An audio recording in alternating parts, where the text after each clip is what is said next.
for $2,000 worth of extras from HEMA and GME. They'll look after you. New Pure Spring Water comes in bottles made from 100% recycled plastic that are not toxic and BPA-free. It's better for the environment and better for you and me. It's hip to be square, New Pure.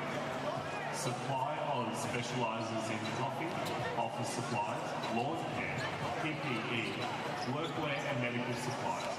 Proudly a 100% Indigenous company, but they're not here to make up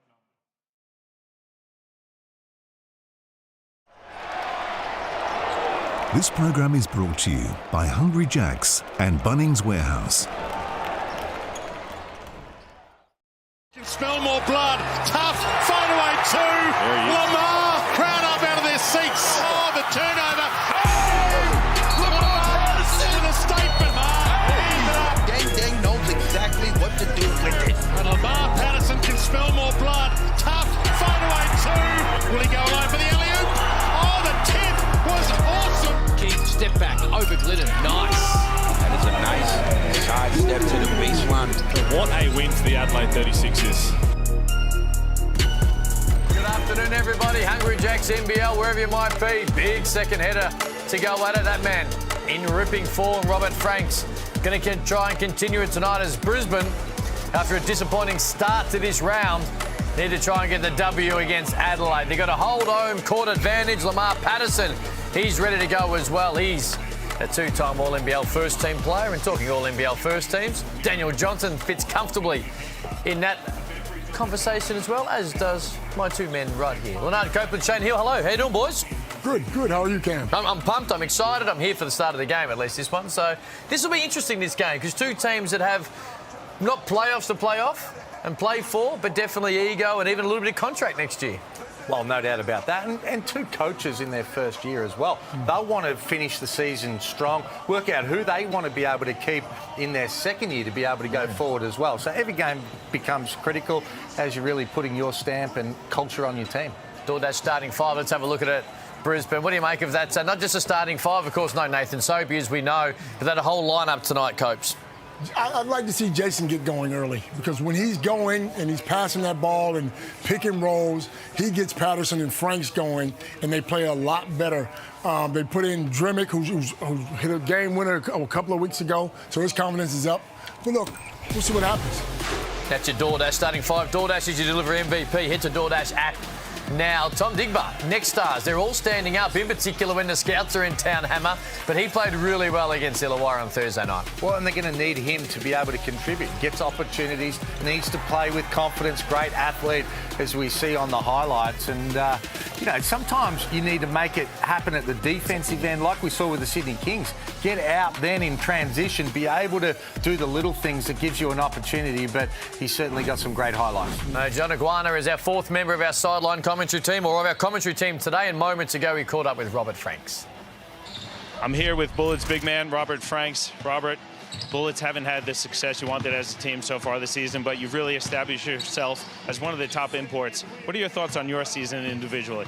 First off, it's unfortunate how our season's going just because of injuries. Losing a star player like Sobe, hurts the whole team. And, I've been just trying to go out and just play at a high level, for this organization, for the city, for Brisbane, for myself. I pride myself on hard work.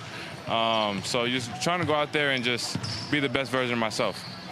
I know you love playing in front of the home fans. What's it going to take to give the fans a W here today against Adelaide? Effort. They're gonna energize us. They're gonna give us everything we need to get over the hump. But it's just gonna come down to pride, honestly, with us. And starting off good. The last couple games, we've been searching, for a better start. So I think tonight, that's got to be our focus.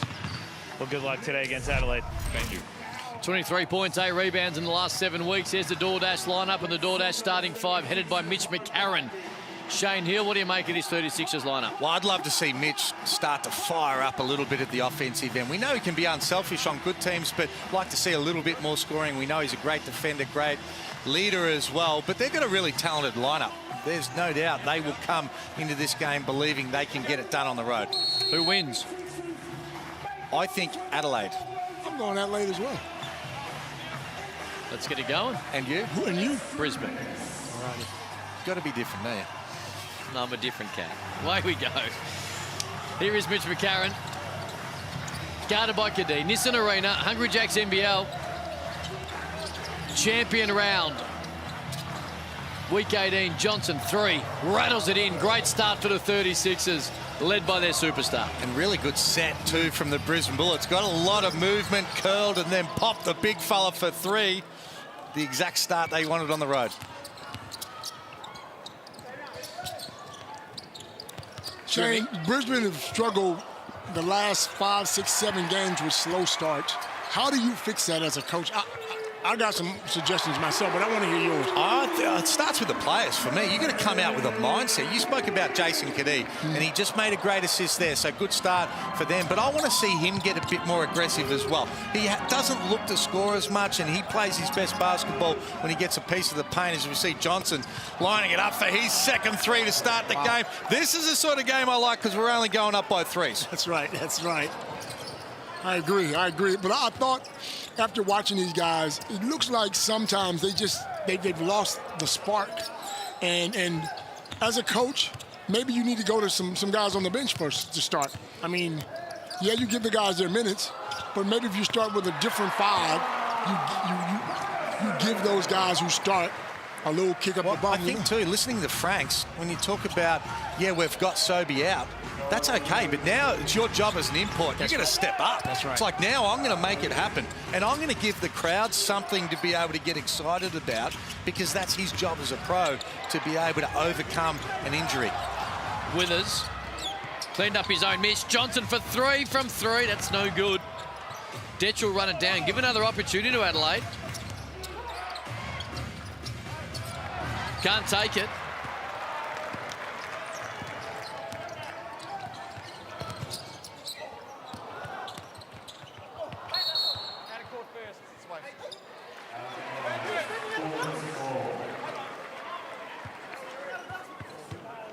I think Patterson's the other one, too. He's had a decent year when you look at the stats. But he's not the Patterson of the first year. The first year he was out here, though. I still don't think he looks as fit as what he was the first year. He's not. And I know he stayed here in the off-season and everything else. And, you know, he could come and have 30 tonight. But he doesn't look like he plays with the energy and the desire of a guy that's really hungry as a pro to be able to make a statement and go to the next level. Cadee, step back, 3. Leonard Copeland called for it. And Jason Cadee, early doors at Nissan Arena's got a couple of 3s to go down. I've seen him do this. When we were in Sydney in practice, he can get going. Well, he's capable, and then why does he go through patches where he just refuses to shoot it? I don't know. I don't know. Withers, right back at him, can't finish it. Detch kept it alive. And again, offensive rebounds. 3 already for Adelaide. Withers ends with a reverse layup, little double clutch. Wigness got him on the way past. That'll count. Let's go, one shot. Hell of a pass from a very smart basketballer in Mitch McCarron. Todd Withers was able to get it to go. Yeah, you're up. Tell you what, 3 offensive rebounds already. He better get on the glass. You go 1. 3 assists already for Mitch McCarron in the first few minutes as well, just diming everyone up. And that's the balance for me. He spoke about pre-game. He said he can do that. We know he's a great defender as well. How does he take his offensive game to another level to be able to still contribute, because he paid a lot of money, and that's what the best players do. They can do a little bit of everything and recognise when the team needs them to be able to step up as well. That's just a turnover. Had hands like flip at that time. First of the night. Here we go.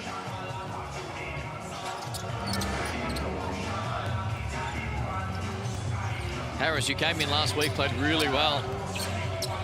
And that win over Southeast Melbourne Phoenix. Here's McCarron.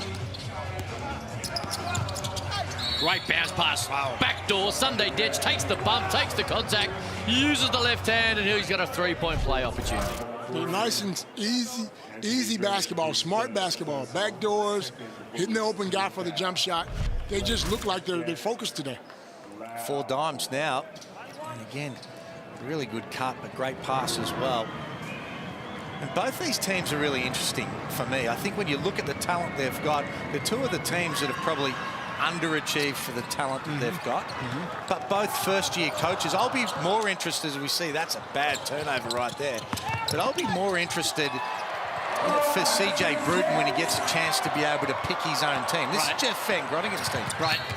So we'll learn more about CJ next year when he gets a chance to recruit the imports that he wants and the style of play that he's able to implement.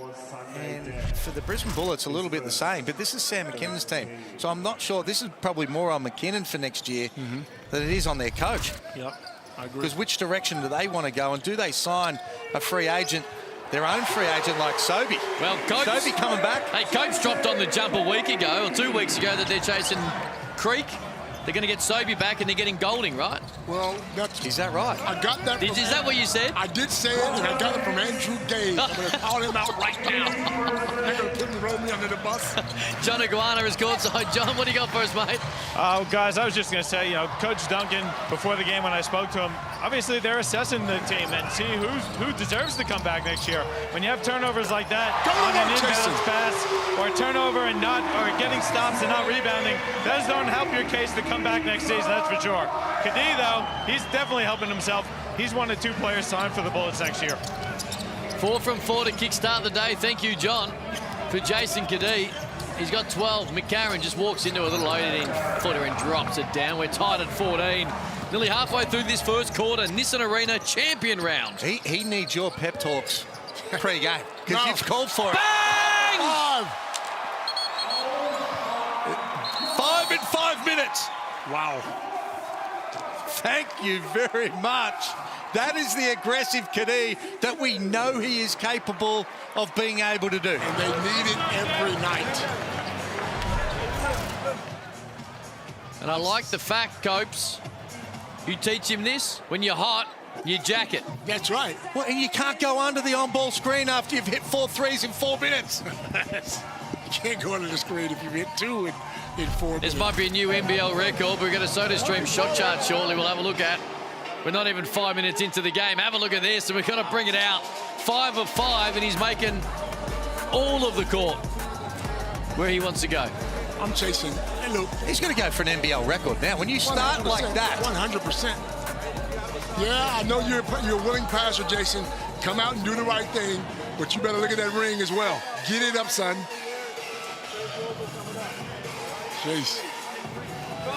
Jason's winning. He's beating him by himself. 5 of 6 on the 3-point line. Did you ever listen to CJ Bruton? See, my mentality, you make 5 out of 5. You got 5 free ones now. That's right. You got 5 heat checks. Right. That's exactly right. Before you need to really start, pulling it back. If you miss those 5, you're shooting 50%. Yep. That's a hell of a game. There we go. Even if you miss 6, we'll reassess still things. playing okay. That's right.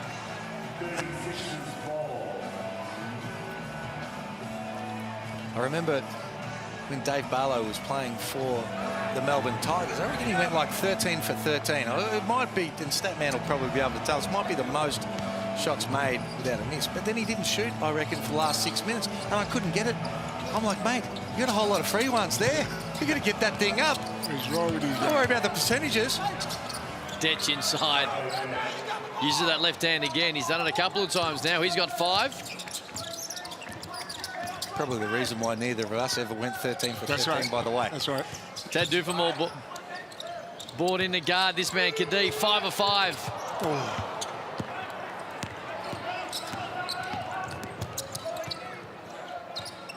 And Dufamare's been really good as well. I like when he comes in and plays a point and he puts McCarron at the 2 spot, because then McCarron can focus a little bit more on his offensive. Did you arrive in Australia and play against Tad, his dad? No, I didn't. That was before your time? Yeah. His dad was unbelievable. He was. Guard, he looked like nothing. He like 6 foot skinny guy that looked like he couldn't really run, bit knock-kneed and pigeon-toed or whatever, and he was incredible. Wow, he could just put points on the board quick and talk about it too. Cadee.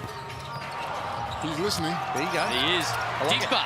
Again, That's was athleticism. great on Thursday night coming off the bench against Illawarra and has continued that tonight. That's athleticism there. That is.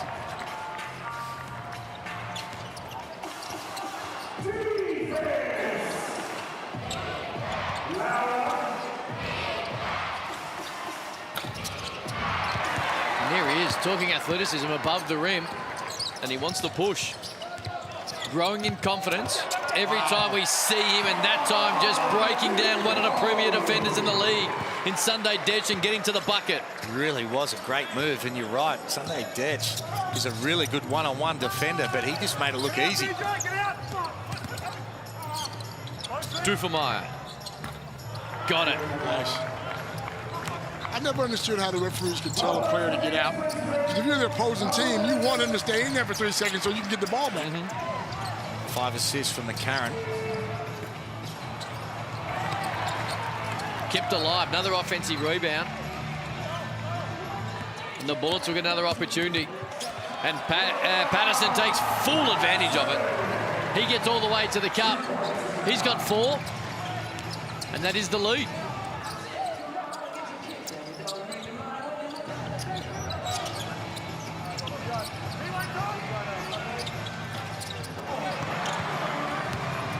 Duffelmeyer, no good. Got a good look. The rotations from the Brisbane Bullets. That time, Patterson, he was so far away from Duffelmeyer, who just made a shot. That's unsportsmanlike. Yes, it is. It's just unnecessary contact. I don't understand how players are still arguing. Yeah. The rules are black and white in that. He had no intention of being able to go after the ball, and he wasn't in a legal guarding position. He just deliberately fouled. That's like 3-4 years ago. So he looks like he's arguing that it's not a clear path foul. He's actually arguing the wrong thing. Yes. There's no argument to be had, but he's saying, hey, it's not a clear path foul. It's like, hang on, Lamar. You still got to at least try and move your feet to pretend like you're trying to get the pill. But he's played in the league for 3 years. Yeah, That's my point. You've got to know the rule. He knows the rules. He's just trying to argue. He knows them. Well, if he knows it, why did he make that play? It's a little bit of lazy, a little bit of being lazy. Like you said, you got to move your feet. You got to play some defense. But if you're going to be lazy and not play defense, let him go past you. Yep. The penalty's too big to give up the free throws and possession. Yeah. Now, if he gets caught in a difficult situation and it happens again, he's out of the game. Yeah. We've seen that a few times now too.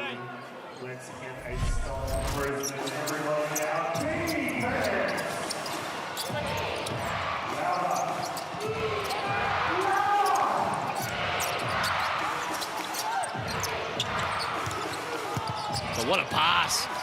In the end, Johnson couldn't get it to go. John Iguana, courtside. What do you got about the Brisbane Bullets? I wanted to throw it to you guys on the deck. Yeah, that is a momentum killer, in my opinion. The Bullets have really struggled to start games well. They start off really hot here. That foul by Patterson, completely unnecessary, but how important is momentum when you're out there on the court? I'll throw it to the coaches at the desk. Well, momentum is very important.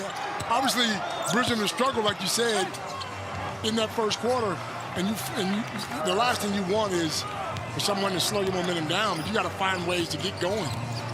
And Shane, you're the coach here on the desk. What do you think? Well, I mean, obviously it's critical, but it's play by play. You just need to make good decisions. Harris has been really good coming off the bench. 2 really good plays early, that flash and dish to Johnson, and now being able to make something else happen as well, as DJ got lost and there was no one there to be able to rotate and put out the fire. Leads 5.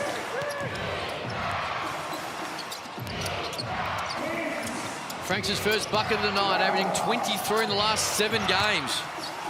Harris just hands it off. DJ misses the first one clean. No, he doesn't. He tried to clean it up and overshot it. Now we'll push. Franks pulls up 3. Got it. That's huge. That's a 5-point turnaround. A bucket that we've seen DJ make for the last however many years. And he should have made it, and he should have made it. And then they penalise you with 3 at the end of transition at the other end. 8-point lead for the Bullets. 30 points is too many in the quarter.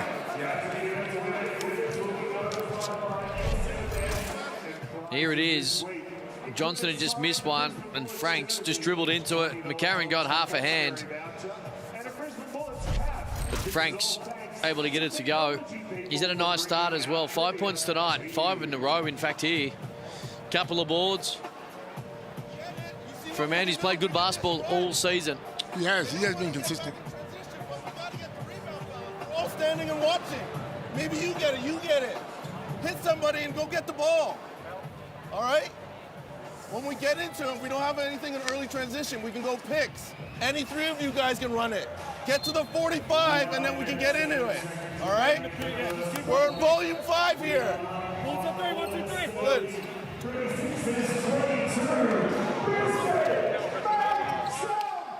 Animated James Duncan, even though they've had a nice start, the Bullets.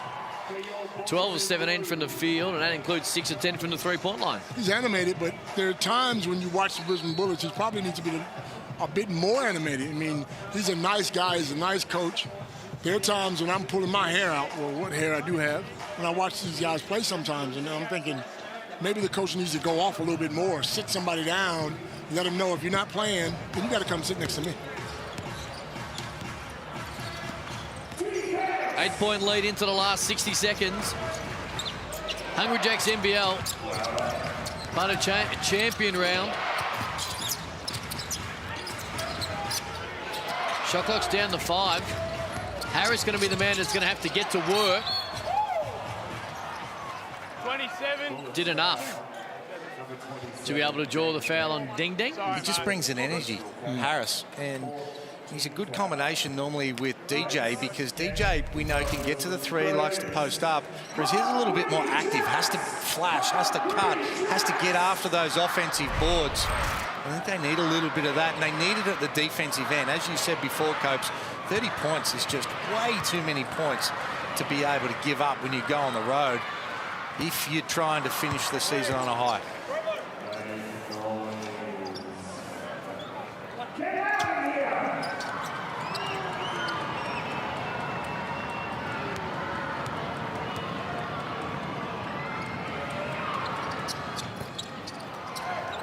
Both are good. Lead 6. Isaiah Moss in for his first minutes. Here's Digba. Guarded by Dufemire. 2 for 1 opportunity here for the Bullets.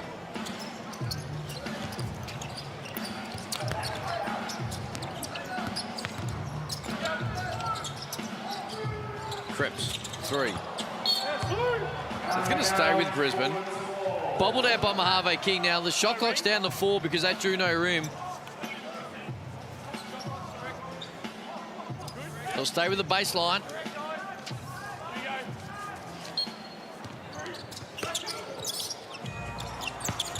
Digby just drops it to Deng, but he lost little fingertip, and now they'll push the other way. Mojave King, shot clock's still about half a second between the shot and game clock.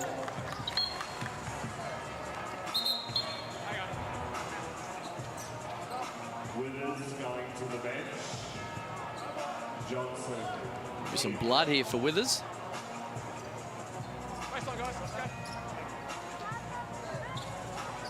Maybe a tooth? Maybe. Definitely brought into his mouth. He goes, takes the seat. Daniel Johnson comes back in.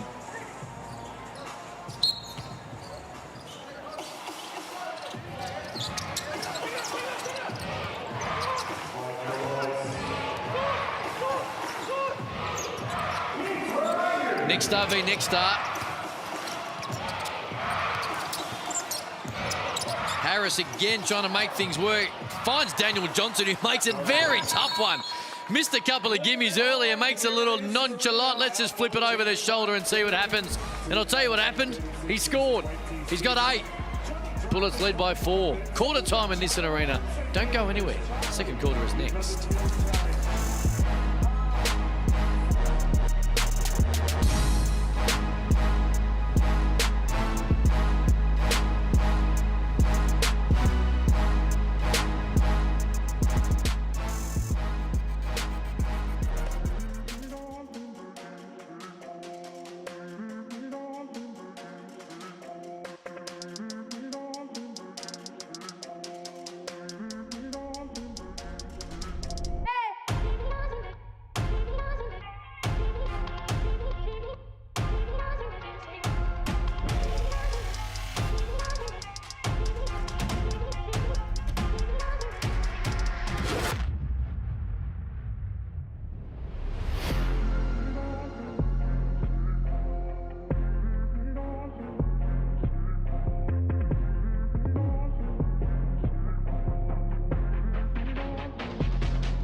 Lamar Patterson. He went to work early, little step back.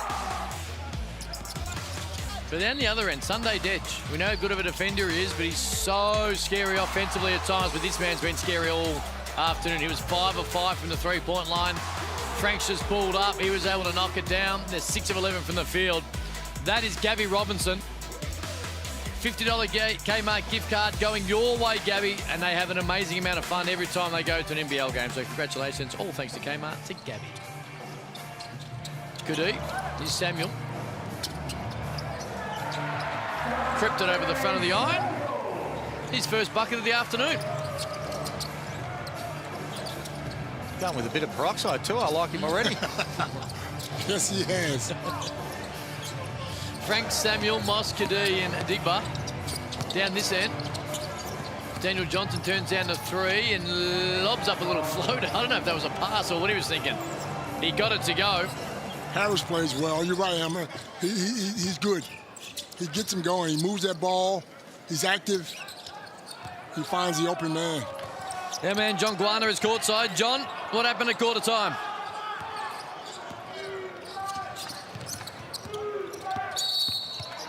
We'll get back to John in a moment. Hiram Harris with the offense.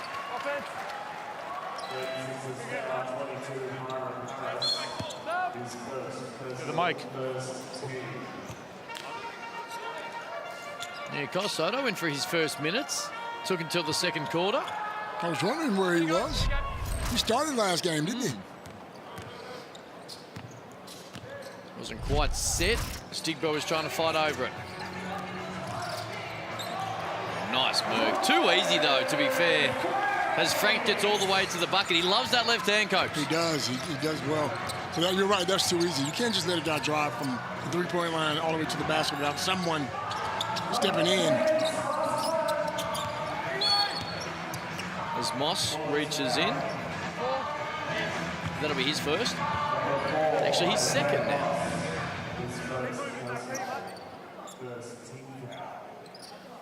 It must be hard as a first-year coach, coaching guys that you, like Shane said, you didn't pick these guys. You take what you get, but as a head coach, you want to be able to make that decision on who you want to bring in and who you haven't brought in. So it must be hard as a head coach. And I think guys that fit the style of play that you want to play. Right. You know, I think right now for CJ, he has to be able to work out a style that fits the team he's been given. Right. Not necessarily. And that's where I think it'll be interesting next year, because we'll get an idea of how he wants to play as a coach and whether he can go and get the players that fit that style. Right. Samuel the other end, little pick and roll. Cadee was able to find him with the pocket pass, and he was able to get the little floater to go. He's got 4. And then we go the other end. Have a look at this. A little finesse. And then the other end, Mitch McCarron just went to work. As he tries to off the inbound, that's long. Harris again. Just drops it for Kai Soto. That won't go, but Hiram Harris again, boys. We can continue to talk about it. Sounds like a broken record, but his ability to come in as he started last week in his first NBL start and energize the team with a contagious type of way that he goes about it. But it's the same here. He's coming in. They needed something, be it an offensive rebound or keeping the ball alive. At the defensive end, he's working himself into bigger minutes. Well, he's only got 1 assist, but to be fair, there's been a couple of great passes that he's thrown to DJ in particular. Another chance to get one here after a nice, good pass, but he's playing with some really good poise as well. And I reckon every team needs a Harris. You need a scrapper. You need somebody that doesn't need high usage and isn't going to have to take a lot of shots to have an impact in the game.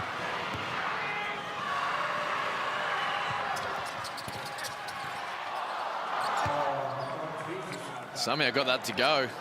No Hungry Jacks yet. For the basketball fans of Queensland, here is Samuel. 4 points, great pass.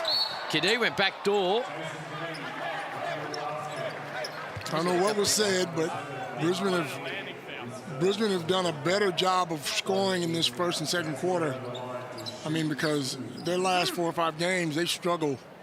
So whatever Coach Duncan has said to him is worked. And it didn't hurt that Jason got hot early as well. Harvey King just got caught ball watching. Cadee made a really good read, recognised it out of the corner, and just a great back door.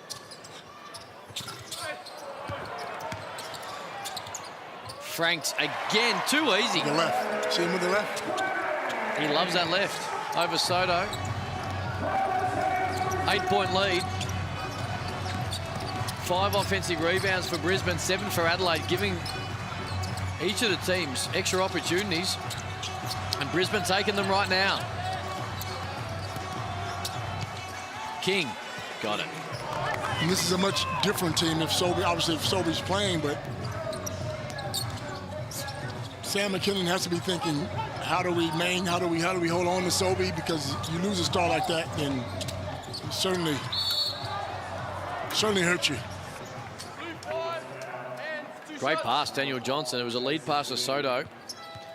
You got Hack going up for the two-hand flush. And there we go. We're here in our effects mic. There's going to be a challenge. Like, if that's overturned?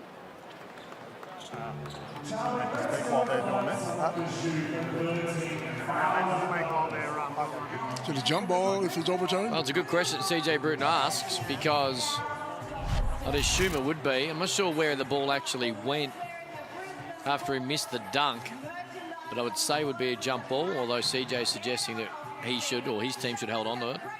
Of course he's thinking that. He's the head coach. Let's have a look.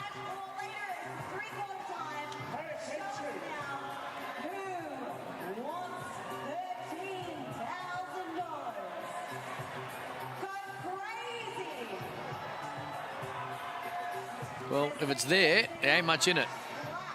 That certainly did not look like it was a foul. No. I think sometimes it can look like there's a foul, so the referee guesses there was a foul because it was a bit of a wind-up.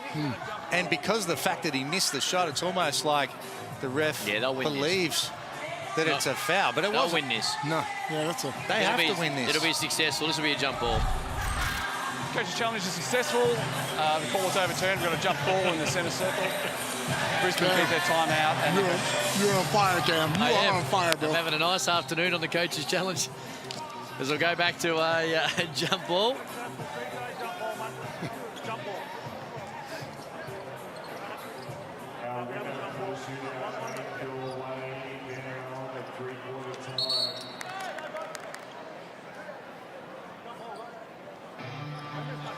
John Guana courtside, mate. What do you got about Adelaide?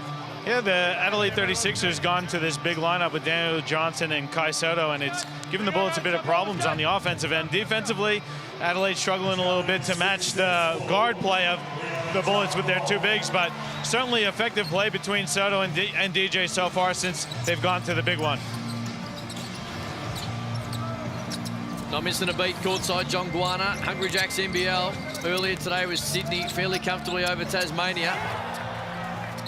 I'm putting DJ on the box, swing, drop it in, and let him go to work because he's a willing passer. So if they come with a double team, he will find the open guy.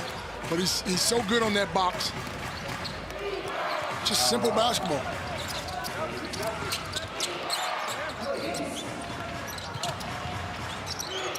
Soto for three. Wiggins wants to push. Franks. One. Dufemar got him on the arm. One white in. As he was getting downhill. He'll go to the foul line for two. His first, their third. Robert Franks at the line for two. This an arena, Hammer.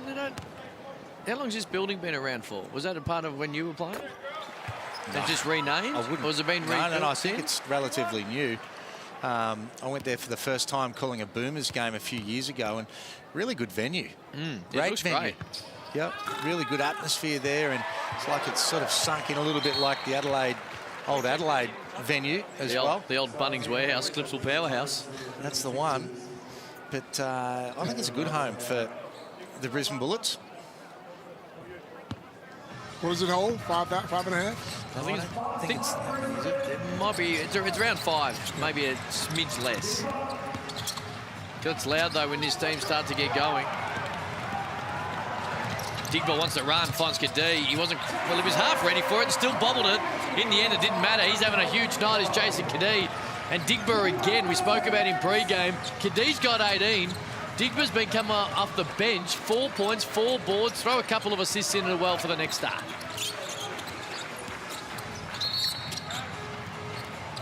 Weakness might have just grabbed Kai Soto's arm. 0. Up the screen, up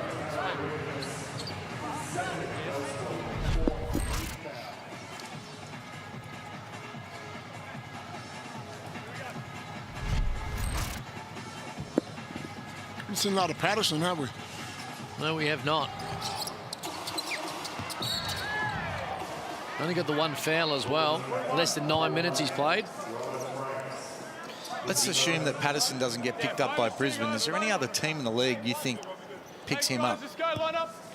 I think with the talent that he has, you would look at him, but you would have to, he'd have to get in shape. I'm just keeping it real.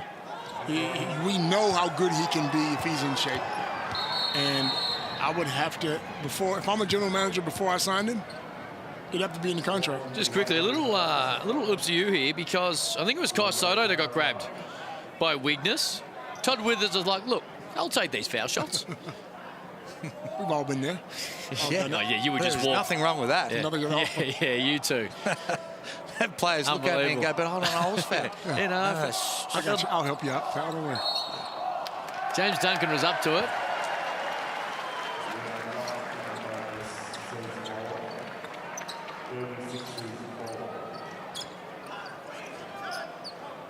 There's some confusion here. Now, they're in the bonus, so it should be 2 shots. Or maybe the stats we're looking at here is the... I think it might be getting a replay to see who was actually fouled. Be more advice from the referees. They're telling the teams to head to their coaches and have a quick chat. No one's running in, are they? No, not really. No real playoff intensity about the... I'll put it on the line. You'll be running suicides for me, Emma. Get in here, let's go.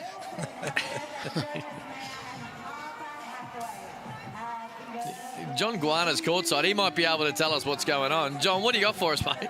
Yeah, well, on the big screen, it said 4 team fouls for Brisbane. The Bullets bench was saying that it was 4 team fouls as well, so there was a bit of confusion thinking whether it was the 4th or the 5th team foul.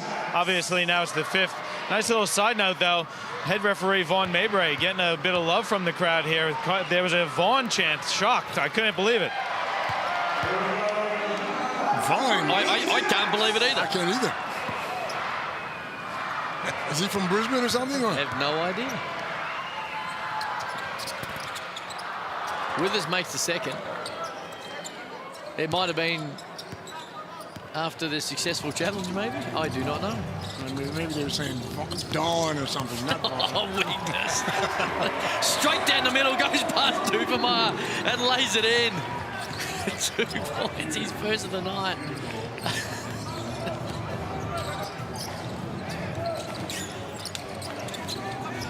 That leads 11.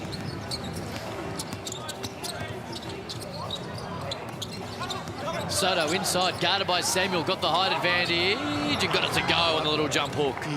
Good take by the big fella. Go back to it.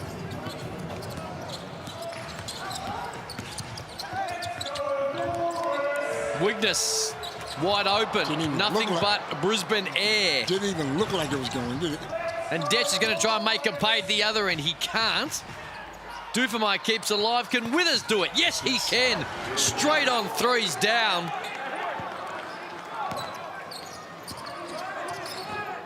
Leads back to 6. Digba got it. He is becoming impressively more confident and impressive and skillful every time we see him, Looks like he's walking on air, doesn't he? Just down that floor quick and get off the ground quick. On cue.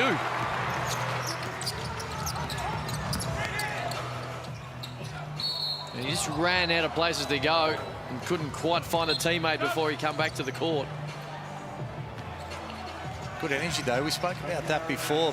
Being able to make plays at the defensive end and look at things in transition. Just needed to be able to keep his dribble alive a little bit more on that occasion, but he's got some go about him. Lamar Patterson re-enters Copes. Finally.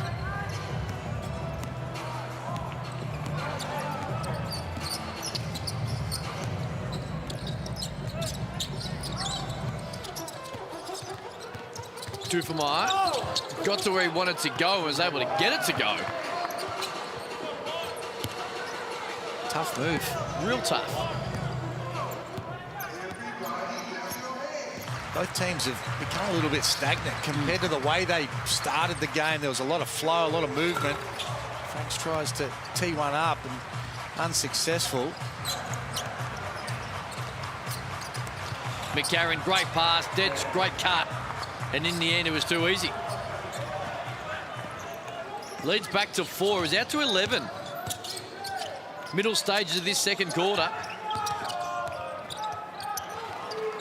Digba for 3. Long. Johnson and Franks. Johnson comes up with it. It's a 5-on-4 as Franks picks himself up at the other end. And Withers couldn't take advantage of it.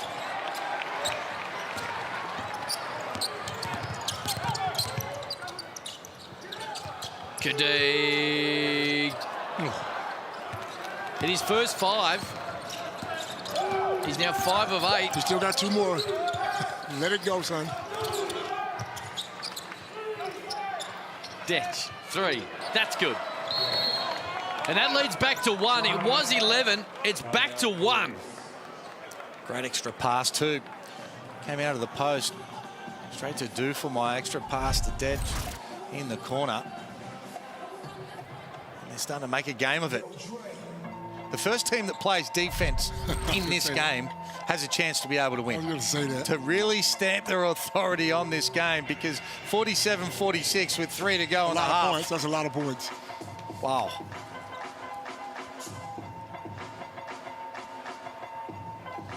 How likely is it, do you think, we'll see defense in this particular contest? No, not likely. Nah. Neither team making the playoffs. They're playing for pride, but you're also playing for a contract next year. So if I'm trying to impress the coach, I'm doing something that everyone else is not doing. And the message I try to send to players is people will remember what you do last. Yes. It's really important for these guys to finish strong. That's what is in everyone's mind. That's right. And sometimes you forget that as you're going through a season when things get tough, the teams hasn't made the playoffs and sort of limping towards the end, then that's what people will remember when they're evaluating you on your depth charts for your next contract. That's exactly right. And I mean this in all seriousness when I asked this question, Hammer, because you had a situation this year where playoffs were out of the very early. Late. So how hard is it to actually do what you want or you are suggesting these coaches have to do? Well, it's hard, and you've got to get the players to buy in. You've got to sell it, and you're just trying to get energy. You know, and especially if you're undermanned like we were, you're just trying to get players to believe that you can win that game, but you have to do it against more talented teams by playing with energy. You have to outwork other teams and do things that others probably aren't prepared to be able to do, and you give yourself a chance to be able to win games that people don't think you can.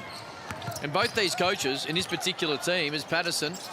Ding turns down the first one. Patterson doesn't, has to force it. Shot clock expired in the background. Not sure that rim. So both these coaches should be stressing to their teams, and they should believe it, that they can win this game. Detch, great move. Because they're playing, these are 2 fairly evenly matched teams, considering how the NBL's gone this year. And I think in a coach, in this situation, you've got to play people that are giving you the energy and doing the things that you want. And the players that aren't, you just got to bench them. And players learn that if I want to play minutes, I can moan all I want, you know, to my mates and to my partner and whatever. But unless you buy in, you're not going to get a chance to be able to finish the season on a high. That's exactly right. Cadee, great pass. He finds Ding Dang, who rolled to the bucket. As Frank's, my apologies, he's got 13.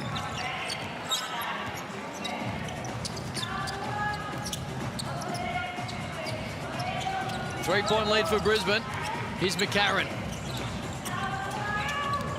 Guarded by Drummond, who we haven't seen much of either.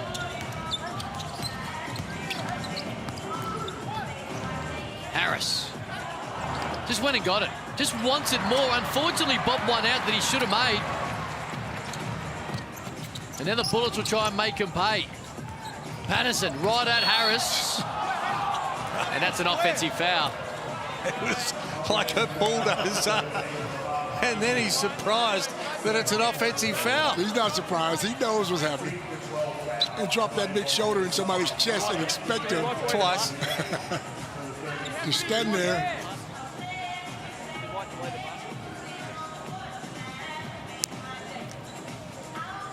All right, Brisbane. Let's get this thing back. 3-point lead.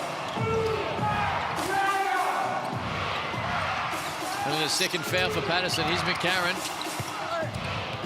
Johnson gets deep. Great pass, Harris. Got to where the big man can go to work. As we've seen time and time again. He's got 14. Opened the game with 2 straight threes. He's been solid.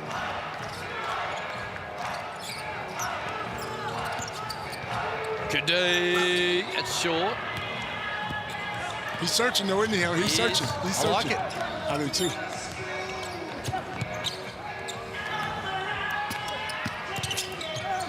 Detch takes a little bump. Can he finish with the left? He can't. Johnson there again.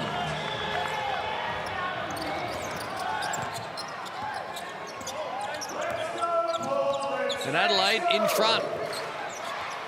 As we get into the last 20 seconds of this first half.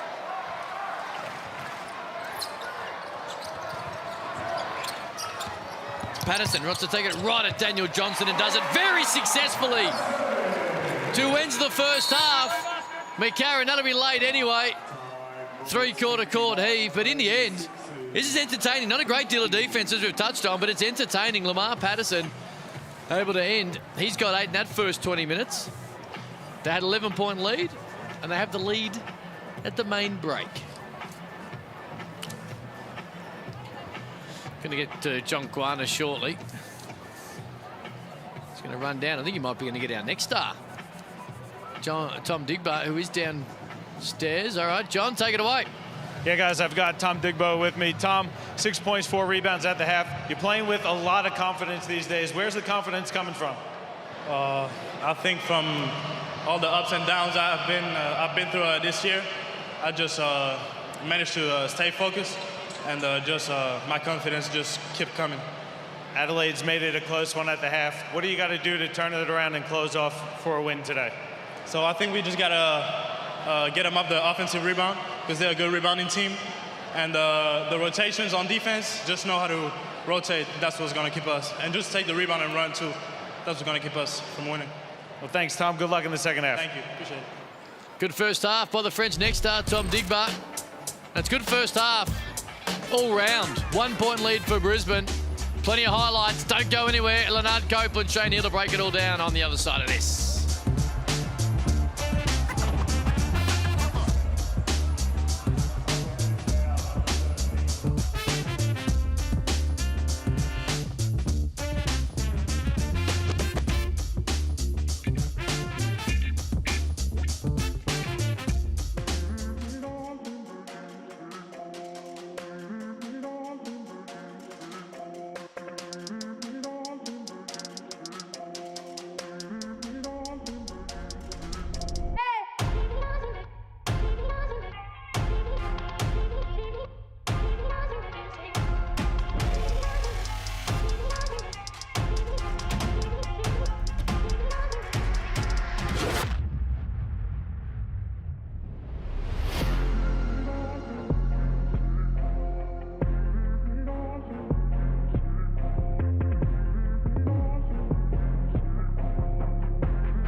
20 minutes in the books. Hungry Jack's halftime highlights. And Jason Cadee, we're going to get some more of him very shortly. But this is how he started his contest.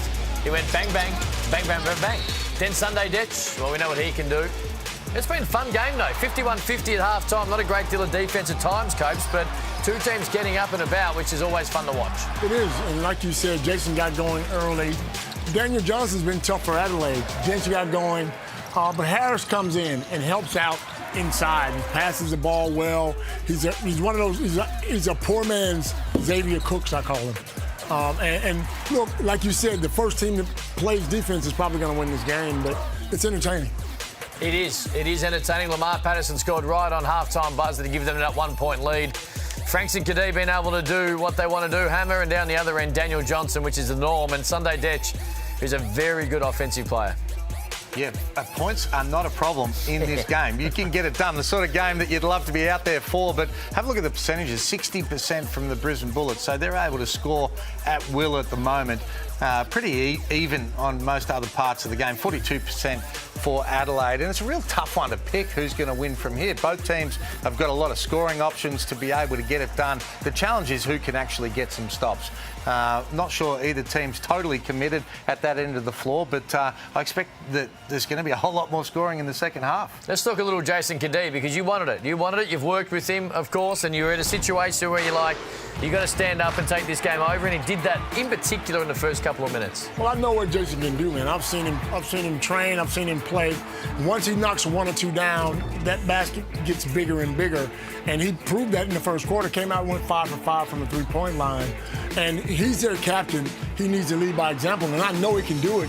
And there's some games where he just doesn't look at the basket. He's a willing passer, but I think they need his offense as well. The challenge now, Copes, is we said it doesn't matter if you miss your next 5. Well, he's missed 4 since then. How's his mindset after this? Because when you're 5 from 9, you would normally go into a half thinking, how good's this? I'm on fire. Is he going to handle it the same way, or has he put the cue on the rack? See, he's missed his last 4, and you think, oh, my God, I got to pass the ball now. Nah, me, I'm putting it up, Hammer. You putting it up, too. I'm putting it up. 5 from 9, I'm feeling like I'm hot. Well, halfway through this one, there was the earlier one, of course, part of champion round. It was the Kings going to My State Bank Arena. 9-game win streak on the line, and to be fair, it was never really in doubt to make it number 10 because they were great from the start.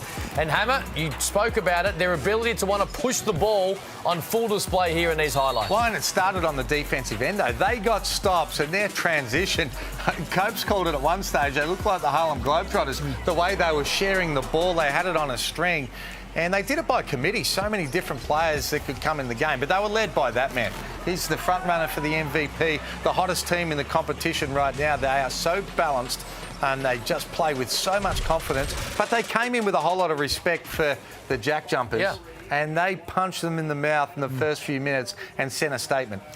Huge win. Are they championship favourites in both your minds? They are. They have to be. Yeah. They have to be. All right.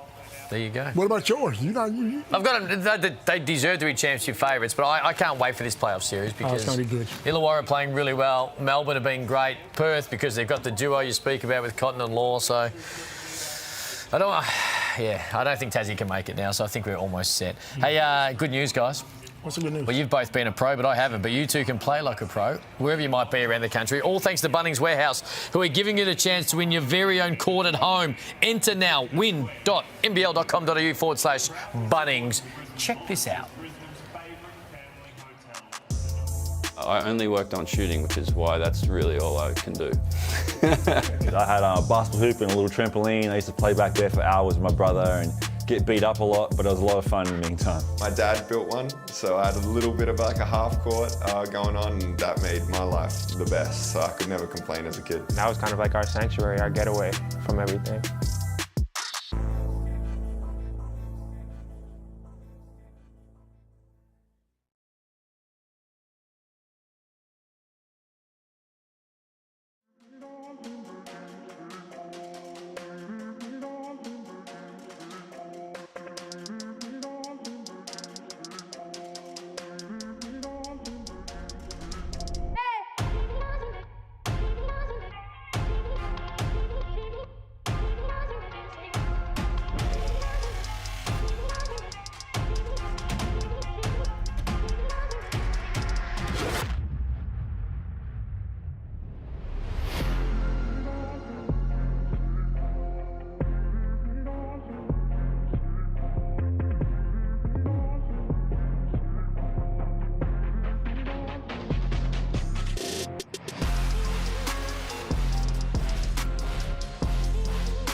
Big second half, only moments away. Hungry Jacks NBL. Part of champion round. John Guana's courtside. John, who you got?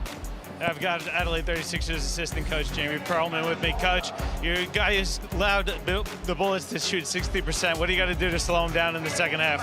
Yeah, look, Cadee was hot in that first quarter. You know, sometimes players have those types of games, so we need to play him a lot tighter, be more aggressive with him in pick and roll situations. So that was the first quarter, and the second quarter was transition. You know, they really pushing the ball really hard at us, so we've got to be better in that space as well. If we can get those two things under control, you know, we're definitely putting enough points ourselves on the boards. I think we can come over the win. You got DJ going there. What else you got to do to pick up the win this afternoon? Oh, I just think keep targeting DJ, and then they're going to help onto DJ. He's going to make the extra pass to get those other shots. Thanks, Coach. Good luck in the second half. Thank you. Jamie Perlman there with John Guana. You would have played against Jamie Hammer, wouldn't you? Did. Great defender. He was tough. He was. Came after you every night. Every night. CJ Bruton in his first year. James Duncan likewise down the other end. As we get ready to go for the second half. Wigness, Franks, Drimmick, Cadee and Patterson for Brisbane. Withers, McCarron, Johnson, Harris and Detch. For the visiting Adelaide 36ers are away.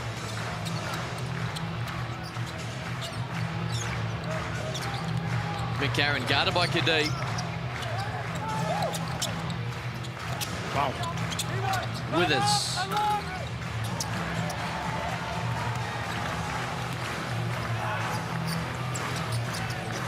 Brisbane have the tradition of actually standing up at the start of the second half as well. All clubs, I think, in the NBL have the tradition of starting at the start of the game until your opposition scores, but they bring the heat in the second half. As Drimmick, he can't bring the heat himself, and now we'll push through McCarron. McCarron's got to get going a little bit. He's got to be a little bit more aggressive. I speak about this every time I call a game for Adelaide, but I just know what he can do. I know he can score. Sometimes he's probably a little bit too unselfish for him to even, you know, to have 2 points. It's just not enough for him. How does he make that adjustment, though? Because he's been playing this game as a pro for a long time now. He, when he was at Cairns earlier in his career, it was all about him scoring. He was getting triple doubles. He was a machine. And then when Melbourne United picked him up, he had all these superstars around him, and his job was to be a facilitator. So he was passing the ball. Now he's got to get out of that mind frame right now, because he needs to score. I mean, let's be honest. You know, he doesn't have any explosive imports. So if he can pick it up now and be the man, then they'll follow him. Harris inside the Johnson, who just got deep. And Drimmick fouled him. He disagrees. But Daniel Johnson will go to the foul line for 2.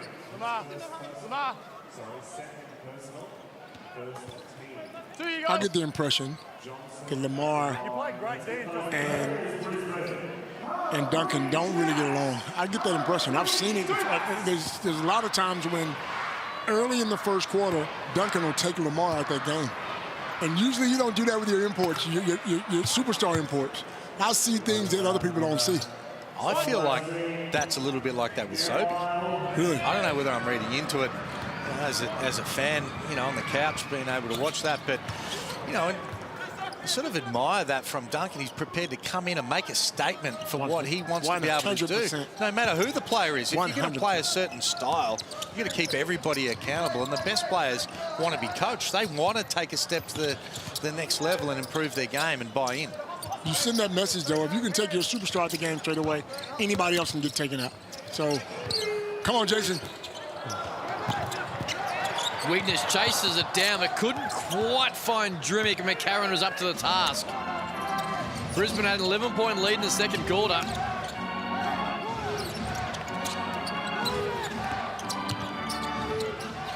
Johnson. Lead stays at 3 as Wigness tries to push. Insert into that starting 5. Maybe a little way to try and get that energy you spoke about, Coach, at the start of the game. Here is Patterson. Withers came over. It ended up almost being a triple team. It was enough to stop Lamar from scoring. That's a great play. Harris finds Daniel Johnson. And James Duncan's had a couple of timeouts in the last couple of rounds, Hammer, where he stood, which means our cameras can't get in there and he's just let rip. That may be one of them coming up. It might well be. It's the intensity you get back on defence. And you see Patterson that time, he went in against 3 players, took a shot, got blocked, then turned around and was complaining to the referee whilst they're laying it in at the other end. And you look at someone like Harris that we've pumped up all night because he's just had that energy to be able to make really good decisions and play with the energy that I'm sure the Brisbane Bullets had won. It looks like Patterson's out of the game for that reason. You called it. And so he should be. I mean, you're our superstar, you're our leader. If you don't want to get back on D, then no one else is. You got to play defense like everybody else. Jeez. Here we go. It's been a bit of a rough run here. It is actually a 20-4 run that has turned the game around for Adelaide when Brisbane are in total control. And let's not take anything away from Adelaide. They're playing good basketball. But if I'm Brisbane and I'm their coach, I'm playing who wants to play. My job's on the line just like your job's on the line. You don't want to play? Come on over here and sit with me, and I'm going to find 5 guys that will give me maximum effort. It's like what we spoke about before. You've got to set a standard. You know, when you talk culture and all of these traits and all of the things that, as a new coach, you're trying to be able to bring. Well, you're the one that has to keep people accountable if they don't get it done. Otherwise, it's back on the head coach. That's right. 5-point lead. Cadee hit his first 5 3-pointers of the night. He's got 9 to get to work here. Digbuck came in, gave great minutes. Continues it here. Nothing but net. Exactly what James Duncan called. He's got 9, leads back to 2. He's been good. And again, it came from Jason Cadee using the pick and roll. There was nothing there. So he got off it quick. He didn't over-dribble it. Got off it, created the assist. And all of a sudden, the Bullets are back to 2. 4 assists on the night for Jason Cadee. Go with his 18 points.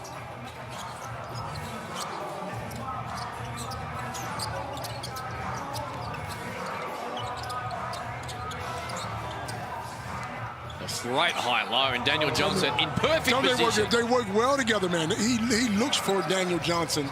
He's such a willing passer as well. And it's part of what's built in for their system because they're trying to front DJ.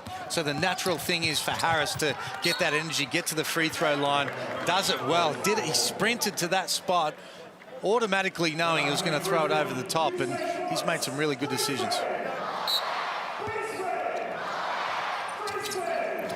Cadee. Guarded by Detch.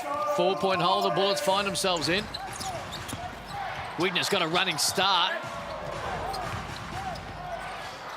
Couldn't get it over some outstretched arms of the 36er defense.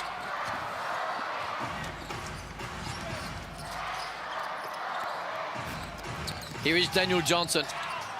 Double team coming. Great pass though, finds Withers for 3 and he knocks it in. They're playing good basketball now. And you mentioned Daniel Johnson's passing ability. Get him in the block, make him make the right decisions or allow him to make the right decisions, and that was a good one there. Go back to it.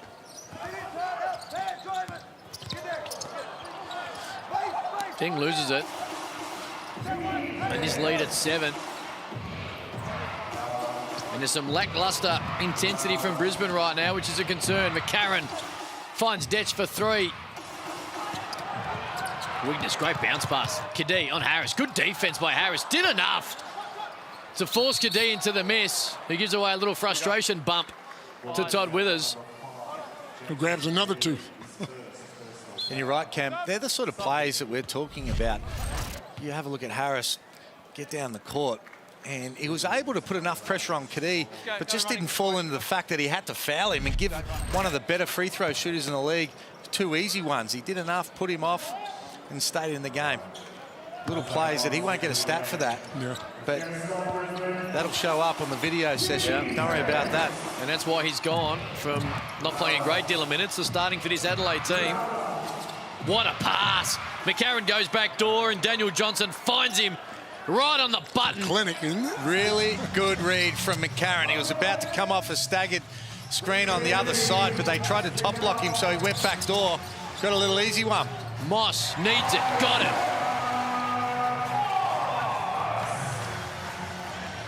His first bucket of the night.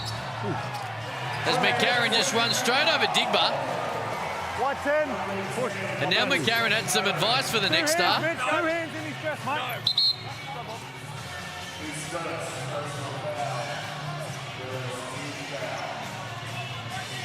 Here we go. Digba trying to chat. McCarron not having a Ball's watching ball. bar of Here we it. go.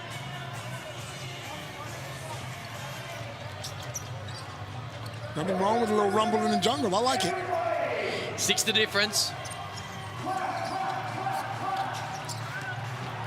And it was to no avail as Dufemai gets into passing lane, finds Deft, who gets fouled. Cadee pleads his case. It'll fall on deaf ears as he'll go to the bench. They've got some good pieces, Adelaide. Third foul. Like when you look at the foundations that they've got, and obviously DJ's a big part of that, but Detch is a big part, McCarron. And then you add some pieces like we were talking about Harris, that he plays with some effort. I just think it's the recruiting of their imports that they've got wrong. Right.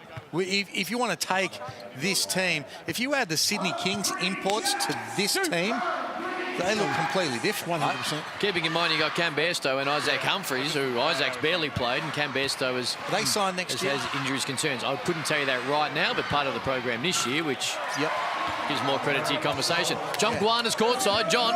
Yeah, guys, Adelaide's done an awesome job here in this third quarter, really packing the paint and keeping Brisbane from getting out in transition. The Bullets really struggling in the half court, and then offensively, Adelaide just doing the smart thing. Give the ball to DJ and let him make something happen. He's a mismatch. Brisbane still playing small. They got Franks guarding DJ. He can do what he wants in the post and take it outside, open up the paint for cutters like McCarron, Harris, and so on. Absolutely, John. John Guana courtside. His weakness. Tries to break down Dufemai, gets all the way to there. Bucket, and it somehow rolled out.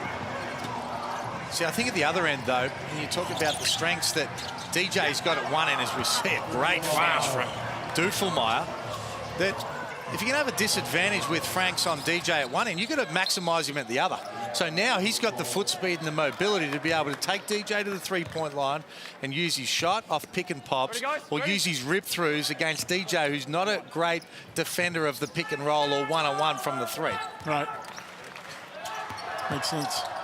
A lot of sense. There's Moss. Digba turned down the three. Tough shot. Franks, though, in the right place at the right time and able to get it to go. And again, on a relatively quietish night for Robert Franks. A double-double. He's got 15 and 8. He's flirting with yet another double-double. So he's the type of guy who fits into a system and gives you what you need. I like Franks. I think you could try to bring, you want to try to bring him back. For sure. I agree. For sure. As we see DJ impersonating Dirk from the free throw line with a little one-footer. Digba takes the bump. It'll be two. Referee signals for two. And that's credit to Sam McKinnon as well. You mentioned it before about putting a team together. He's been able to find Vic Law and Robert Franks in successive years. I mentioned that. Great recruiting. He did. Great recruiting. Two quality imports. I mean, two of the top imports in the league. They both can play. They didn't keep him. They didn't keep him, though. They did not. Yeah, you can only get someone to the club. Come on, Sammy. Open up if the money's somewhere else. Open up that purse, Sammy. But it comes back to your point. That's where you need to lock Franks in now. That's right. Because I don't know what he's like, behind the scenes and what sort of trainer he is or what he's like in the locker room. But as far as what he brings to the league, you can slot other people in around him. Here's CJ Bruton. The driver, contain him, stay in front. We've got to do a good job boxing out Franks. You got the left hook. And again, now we're in wide elbow on the wide. Hey, so on this wide, hey, throw here. This guy jumps, go early. This guy, I want him to act like he's going in and coming out. Yeah, this is you. H, this is H. DJ. As he goes down, throw to DJ, turn and face DJ. As he comes down, Mo, come in, sprint off, slip. This one, at the rim. If you don't have it, DJ, DHO. Oh, cut, DHO. Okay. You look at H, DHO if you don't have it. 6-3, 1, 2, 3, 6. Good. Down screen for Mo. Mo's going in, coming up, and you're slipping that. Todd's looking for you. Todd. 9-point lead for CJ Bruton's men. Obviously, CJ knows. Dominated this quarter. He's been around. CJ's won 6 championships, so he knows the game. You know, his family is synonymous for basketball in this country, so he knows what he's talking about. He just needs the pieces to make it work. 2 shots. Took Hammer's job, didn't he? Point guard of the Sydney Kings. Did he? Well, when I retired. Oh, well, you played another 12 years after that, though, didn't you? I actually took... You retired for 3.5 weeks. Now, you know what I did? I did retire because I'd had enough. And I think got brought out of retirement to go to the NBA. There you go. Only lasted a couple of months before I got cut. It's all right. You got back paid. to Europe. You got the money. Show me the money. Leads at 9. Here's Detch. Spins on Wigness. Tough. Couldn't finish with the left. What? It's always hard when a player chases down a ball when it's right out of court and then try to point like it's your pill. Isaiah Moss was desperate, then changed his tack to the last second. 14 on the shot clock. 9-point lead for Adelaide. Can't run.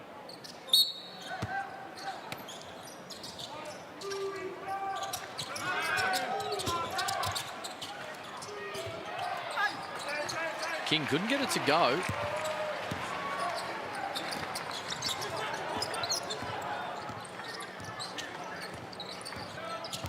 Nine-point lead. Getting right at Withers. Sunday Detch got the hand in. He will be on Withers. He's another one of those guys that have been around for a couple of years, but he's having a better year this year with the Brisbane Bullets. We had him in Sydney. He's on the verge of playing minutes, but when you sign guys, big-time superstars, then he probably didn't get the opportunity that he deserved. What's holding him back? Why wasn't he playing for the Kings? I think, look, he certainly had the athleticism. In practice, he was great. Just younger. I think he wasn't ready yet. He'd make mistakes, the kind of mistakes that would hurt you in the game. You couldn't put him in the third quarter, in the fourth quarter, because you know he's playing a little bit nervous and would make those mistakes. But again, that comes with time, and that's what he's getting this year, and that's probably why he's playing a lot better this year. But he would be a rebounding fool in practice. I mean, and then you put him in the game and you get 5 or 6 rebounds. But then there was the smaller mistakes that would hurt him.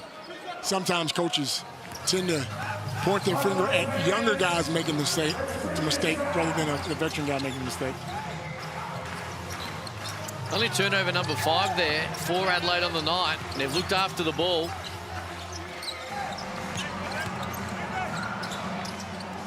On cue. Deng couldn't finish there.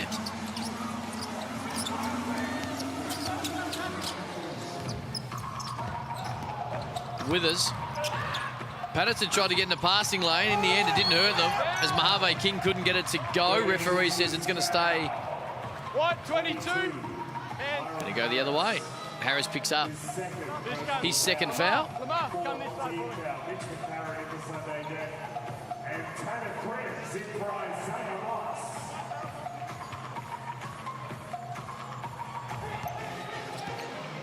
Eight-point lead for Adelaide into the last 90 seconds. Krebs. Count it. Wow. Great take by the youngster. He's only played 2 or 3 minutes this game, hasn't he? Great drive. He will go to the line for one more. Harris out. Samuel Johnson in. McCarron picks up his second. As Krebs able to break down Mojave King. Help defense. No good. 3 points the old-fashioned way after a nice little friendly rim. That leads 5.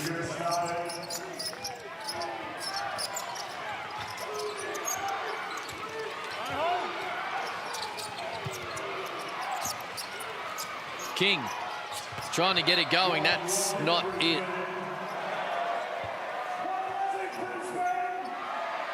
It's been interesting his couple of years, hasn't it? He came into the league, there was so much hype with Josh Giddey, and it was comparable, the conversations at times. Yeah, and he's got a great body type and didn't quite work out at Cairns. He's looked for another option, but it doesn't seem like he's been able to take that next step forward. Same time, it doesn't mean that he can't, but it's probably just been a slower development than what we all probably hoped or wanted to be able to see. No, sure, slower for him as well, because you're right, when he came into the league, it was all about him going to the NBA. 21, white, And Wigness, never came with the sort of level of what we're talking about with those guys, but when he came out of the AIS, he came with a whole lot of hype as well about what he was going to be able to do. That's his second air ball. It blows me away when you can go through something like the AIS and still haven't fixed Dad, what are you doing, mate? your shot. Staying here or out? And for him, he's a great athlete as well. He needs to work on his game to be able to make sure that he's a 40% shooter from open threes in the corner. That's what you need to be able to be when you're a role player, because the other aspects of his game, obviously he's a great athlete, can get up and in defensively, can put the ball on the floor and get to the paint as well. But, you need to continue to learn the IQ and then how to become a really valuable player around the stars on the team to be able to earn court time. He takes a seat. The other thing out of all that is it just spells how good a league this is. Absolutely. Because you think you can just come in easy and go, yep, I'm here I am, I'm ready to go. But you're playing against legitimate guys and so many guys now trying to use this league to get to the NBA and have. Fits nicely in the exact same conversation as Xavier Cooks and the Boomers and Brian Goorjian we had earlier this afternoon. Depth, not just in this league, but Australians around the country, as Samuel just... I think there's a little foul in that one. But they've done a good job, like you were saying, Copes, of really trying to get him on the block. That was important, and now still only the fourth team foul. But DJ's so crafty with that ball in his hand. If it's shooting three or if it's on the box. King. Good play. Got it. That's nice. It's a nice move by the young man. That wouldn't have counted anyway, but the lead is 5. Mojave King's got 4, the lead is 5. Don't go anywhere. Champion round continues with the fourth quarter from Nissan Arena on the other side of this.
Good news, Lifesavers has launched a new range of Fruit Tingles chocolate balls and chocolate block. It's available now in supermarkets. And the new chocolate range, Copes, is a fun new way to enjoy the iconic and nostalgic Fruit Tingle. Lifesavers that we all know and love, so make sure you get involved. I love them. I know you do. How do you know? I watched you devour about 4 packets about 2 weeks ago. Jeez. Ready, guys? Ready, Jake? Here we go. The 36ers, fellas, they have done a great job looking after the ball. 19 assists and only 5 turnovers. And that has translated to an extra 12 shots than the Brisbane Bullets. So the possession game has been on point. Samuel comes straight in, like he did in the first half. It's a nice move, isn't it? And he gets into the good position, so he doesn't have to make it too complicated once he gets it. Is he from New Zealand? Yeah. Okay, I don't...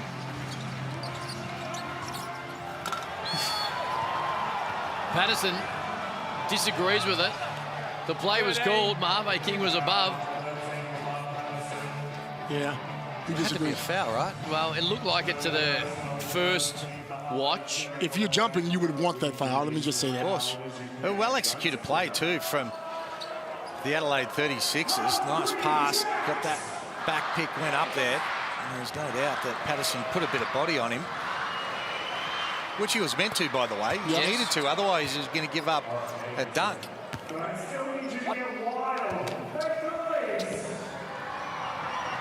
Mojave King, no good on the second.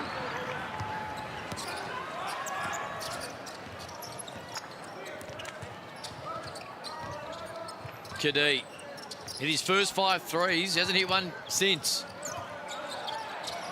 He's got another one in him. He could get a chance, or at least to score. A little floater, short. Back tap's good. But Krebs don't want to use much of the shot clock. It doesn't need to.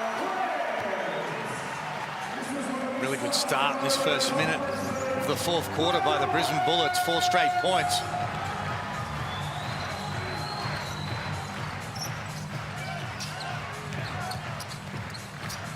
Dufemire tries to split the defenders, couldn't get it to do.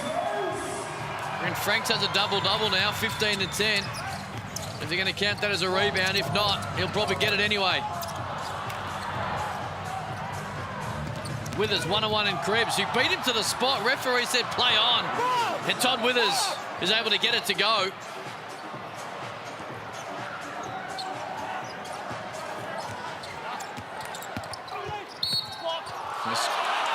Krebs goes the other way. That was always going to be a block. Got exactly what he wanted, Copes. Here's the first one. To play on. It is a play on because he wasn't there. So if he's looking for a charge, he's not going to get it. So the only call's probably a block, which he definitely doesn't want. I think the right call was made. Or not. I think if either one was a charge, I thought it was the one on the Bullets. It was on Krebs. The other one was certainly a foul, but I'm happy for that to be a no call as well. That's why we need to take the flop warning out of the game. Because the referees should just let him go. Because if you want to flop, you disadvantage your own team. You disadvantage because the opposition player just scores. It'll take it out of the game organically. I don't agree. Really?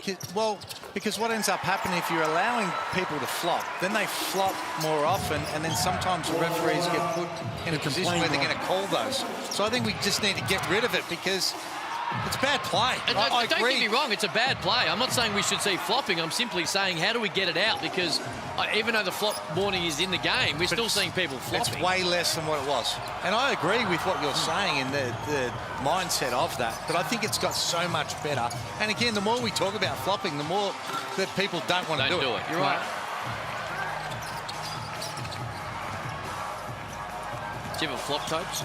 Never. Cadee, I took one charge in 17 years. One charge. I wasn't going to put this little skinny body in front of That's nobody. a legit stat, is it? You took one charge. One charge 17 my whole career. One. No. Telling you. No way. Okay, look it up. Ask.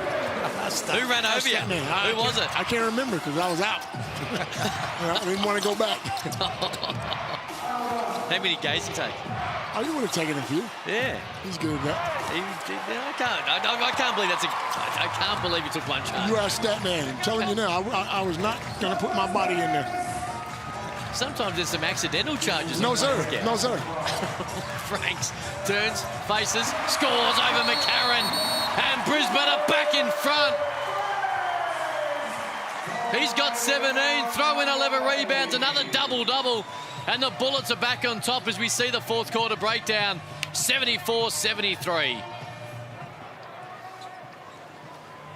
Oh. Momentum has swung straight back to the Brisbane Bullets. They had to come out of this fourth quarter. They came out of the third, or out of halftime into the third quarter, really lethargic. But they've brought this fourth quarter heat. Jason Cadee having a chat before James Duncan takes over. Okay, continue to attack the rim. That's what we're going to stick with. We good? What do you want to do? Let's go one side here. Let's go I4, right? Let's go I4, and then one time, let's get a snap two. Let's get a snap two, all right? We don't have anything. Our police are working. I'm going to slip this one time, right? Right here, we come out with this. Delay them. Delay them.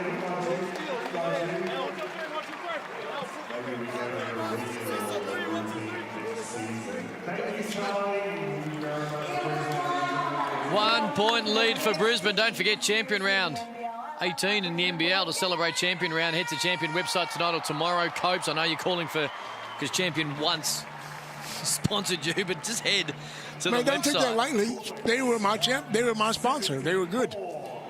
25% off your champion order. Enter the code word NBL25. There you go, champion.com.au. Of course they were good. I like what Duncan did there. He asked the players, what do you want to run? Because it gets them engaged. When they call their own plays, they know that they got to. And they take ownership. They take ownership of what you want to be able to get done. But I also like the fact that he played Samuel. Hasn't got big stats, but he's made a difference in this game. Yeah. A little bit the same way Harris did for Adelaide as well. But they're up 8 points in his 9 minutes so far of court time. John Guarna is courtside. John, take it away. I was going to say the same thing. Tane Samuel, he's not going to jump out at you when you look at the box score, but doing a great job offensively. Look at him and just the energy he's playing with. He's defensively doing a really good job battling inside with Daniel Johnson as well. And Brisbane's tying things up. They're keeping the ball out of DJ's hands. Oh, that's going to count. Basket counts. No, he grabbed onto the rim. No, it counts. One. Basket interference. You want to just put his head? I can't make the determination. Jason, forget all that. He said, Jason, forget all of that, bro. You're going to take this call, and you're going to deal with it. I sort of understand what Jason's saying. Yep. Because he didn't shoot the shot. No. Like, he hung on the ring to make sure that he didn't have a nasty accident. That's right. That's right. But it's illegal to do that because of the up fake. Then Harris threw it up after he touched the ring. After he touched it. And he's got two. No, he's got one. Well, he's got one. I'm assuming he's only got the 2 one. points. He's got 2 points. He does, yes. 3-point play. Gets it to go.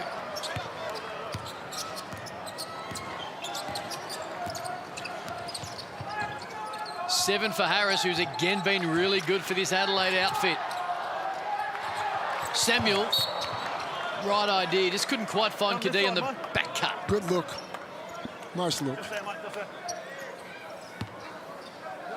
2-point lead. It was an 11-point lead in the second quarter for Brisbane. Adelaide took control early third quarter. I'm going right inside the DJ. Just get it inside, let him touch it. Go through him, play through him. He wants it. Samuel was physical, couldn't get it to him. Johnson keeps it alive to the hand of McCarron, who couldn't quite finish it. Big bodies flying everywhere. Mojave King's like, hang on. But I think the referee said, you got him, young fella. Let's have a look. It's the right call. Yep.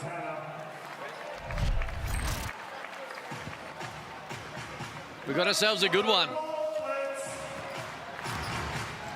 Don't forget, Perth Wildcats, Melbourne United tomorrow night. Ooh. In Perth? In Perth. Who you got, Hammer?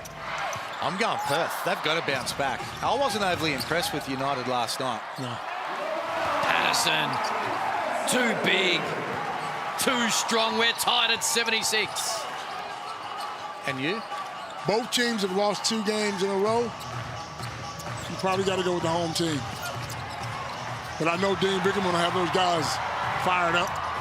So let's just hope we get a good game. Patterson again. Cadee found him, couldn't finish it on the left. Now get DJ the ball, let him touch it.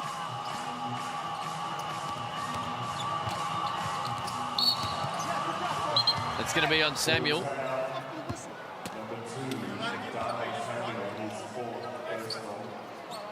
They needed to go early, the Adelaide 36, and because Patterson was on the ground. Had a 5-on-4 opportunity, but didn't realise it at the start.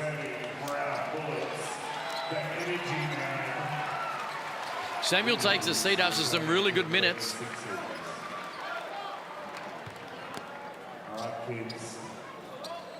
Ready, guys? Here we go.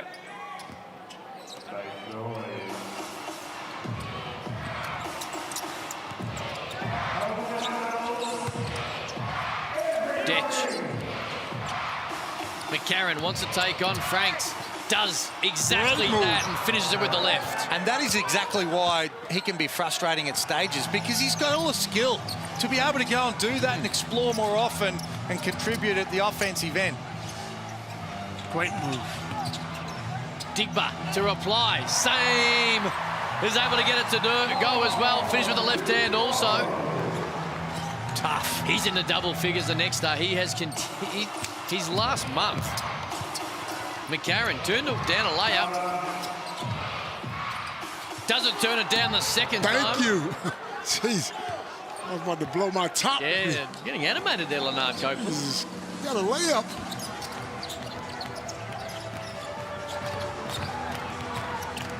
Cadee.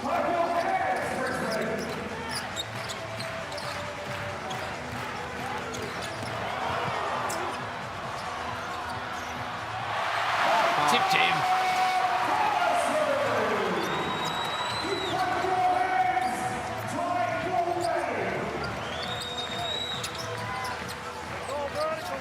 Here's the night on Hiram Harris. We'll get to it after this. Great pass inside. There's Daniel Johnson. Coach called for it, and that's why. There he goes. Get him the ball inside. As he takes the bump, he's got 26. He's a veteran. He knows how to score. Harris, 7 points, 6 boards, 6 assists. McCarron bumps Digby out of court. 7, 6, and 6 for Harris. He could have had 9 or 10 assists. Absolutely. Some of those passes early where they missed a couple of gimmies. Yeah, easy ones. He's been really impressive. That's what we're talking about. I don't think he picked up a game at the start of the year. He came in as a replacement. He's playing himself into a contract where multiple teams are going to see the value in someone like Harris. And that's what you were saying. It's the last thing they see. Now, they see this straight away. They're thinking about, let's try to get this guy on our team. Cadee. 3 is down. We got another one in him. Well, we hadn't seen it since the first quarter, a three-pointer. And now he's nailed his 6th for the game. Here's Harris.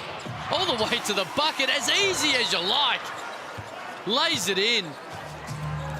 Another great afternoon for Hiram Harris. 9 points now, 3 of 6 from the field. And it's Adelaide back in front. Patterson, that'll count! Great take. They put him on the block a couple of possessions ago. He was able to get it done. That time he just read the defense. DJ on the pick and roll needed to be able to stay, take that commitment. Good finish from Patterson. Good to see him fired up too, though. I mean, sometimes he goes through the game where he didn't look like he's interested, but now they got a chance to win this game. He's fired up, and that's a good thing. The emotion on full show after he took the bump and just powered on through the contact. 3-point play is good. 2-point lead for Brisbane. 2:24 on the clock. Patterson's got 13. Well, and his impact on this game, he's only got 2 rebounds. 13 points for a player if he's standing. But this is the time, as we see, great take. Really good take. 3-point play now for Dufelmeyer. Just straight down the middle. No one even looked at him. You have no idea how that happens with just over 2 minutes to go with a tied ball game.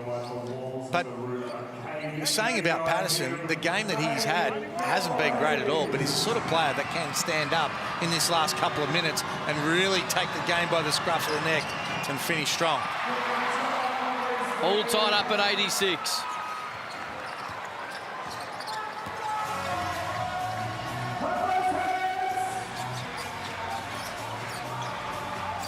Cadee. Got it! Three-pointer number 7, that lead. Is that 3 points? He's got 26. You called it, coach? Jeez, man, I told you. He's just going. That's what shooters do. You make one, there's another one following. Harris, that'll be a block. Digbert tried to step into it. Crowd not happy. Forward to seeing that one on replay.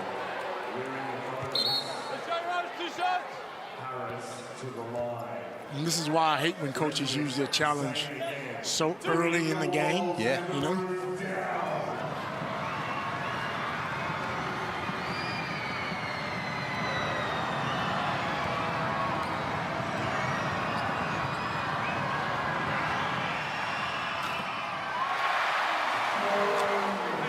They've already got burgers, haven't they? They have not. They haven't? I don't believe so. I reckon they're well and truly on the way to burgers now. It wasn't. No, it might have been. They might have. Let me just check my stats. I thought they had burgers, but didn't matter anyway. No, it was in the Tassie-Sydney game. Yeah. Right. 2-point lead. Bullets on top. Here's Lamar Patterson, met by Sunday Detch. Now, Lamar needs to go to that box because there's no way, as good a defensive player as Sunday is, he can't guard Lamar in the box. Block on Dufemeyer. Well, I think, too, you need to get him in a pick and roll with Jason Cadee. The way Jason's shooting the ball and try and get the defense to be able to switch and then get him to the block is that next option, and that's the right call. Yeah. No one wants to take that hit solidly. They put their arm in there and their shoulder in there. I wouldn't either. That's a truck coming at you. I'm just saying. I know what he's going through. If you're just joining us, 30 years today, Leonard Copeland made his debut, and a plethora of points and rebounds and assists and trash talk and no charge. high-flying dunks. One charge. One charge throughout my career, not the first game. I cannot believe this. No, they're going to challenge it. No need to challenge it. No way. No. See, even though you say there's 2 minutes to go, you know, you can't take your challenge with you. Don't waste it there because you might need it. We might have overtime minute of the game. That's right. And you don't throw a haymaker there with no chance. Coach's challenge is unsuccessful.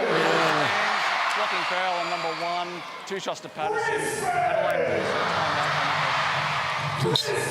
Adelaide lose And you lose a timeout. You lose a timeout. That's the wrong, yeah.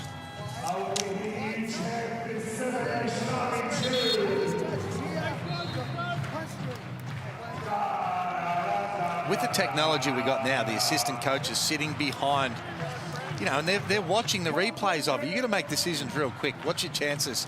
And then you got to, as a head coach, you got to trust your assistant and your players, because the amount of times the players go, yeah, replay.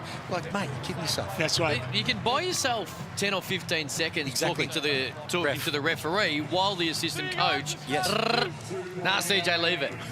So there was definitely a miscommunication there, because and then I think that wasn't even a 50-50 call. Well, then you got to have your strategies right too, where you don't feel like you rush to make it because you look at the clock, minute 30. You got to understand that's still valuable, this minute 30. Yeah. That's right. In fact, you could argue it's almost more valuable in the last minute than it is any other minute in the game. No doubt. Lamar Patterson, the benefactor, and misses the second. The lead is 3. 90 seconds to go.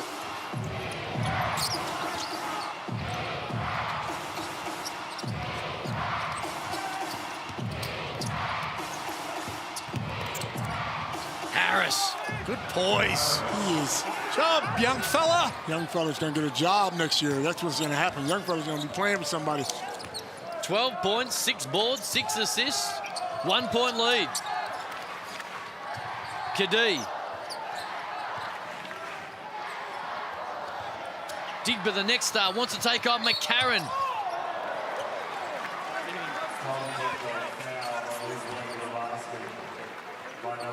Now, you don't think he hit him? Problem is, oh, got him. See, that's not getting overturned. No. If they had one to be able to challenge, but good take. He just the step he has taken in the last feels like 3 weeks, not just from a basketball player perspective, but his confidence. Well, I think he's because he's getting more minutes. Obviously. Yeah, well, obviously. But he's obviously earned more minutes. I know Sobey Yeah. going out has given a little bit too, but he's earned minutes to be able to be put in these situations. And you're right, Cam. Sometimes that starts at practice. Like you see somebody really advancing at practice, you're like, we're going to throw them in. And then because they've trained well, then they start playing well. That's how it all starts, the cycle. He's taken that and played some really good basketball tonight. 3-point lead. He's got 13. McCarron. Daniel Johnson went low and Samuel just wrapped him up. That's just a veteran. They're in the bonus. That is a veteran playing against somebody that wants to use their physicality, but DJ is one of the best at being able to tangle you up, particularly when you're in the wrong spot. Exaggerate the contact and get himself to the line like he should. Some good minutes tonight for that young man, but he's fouled out with 5 fouls. Just under 12 minutes tonight.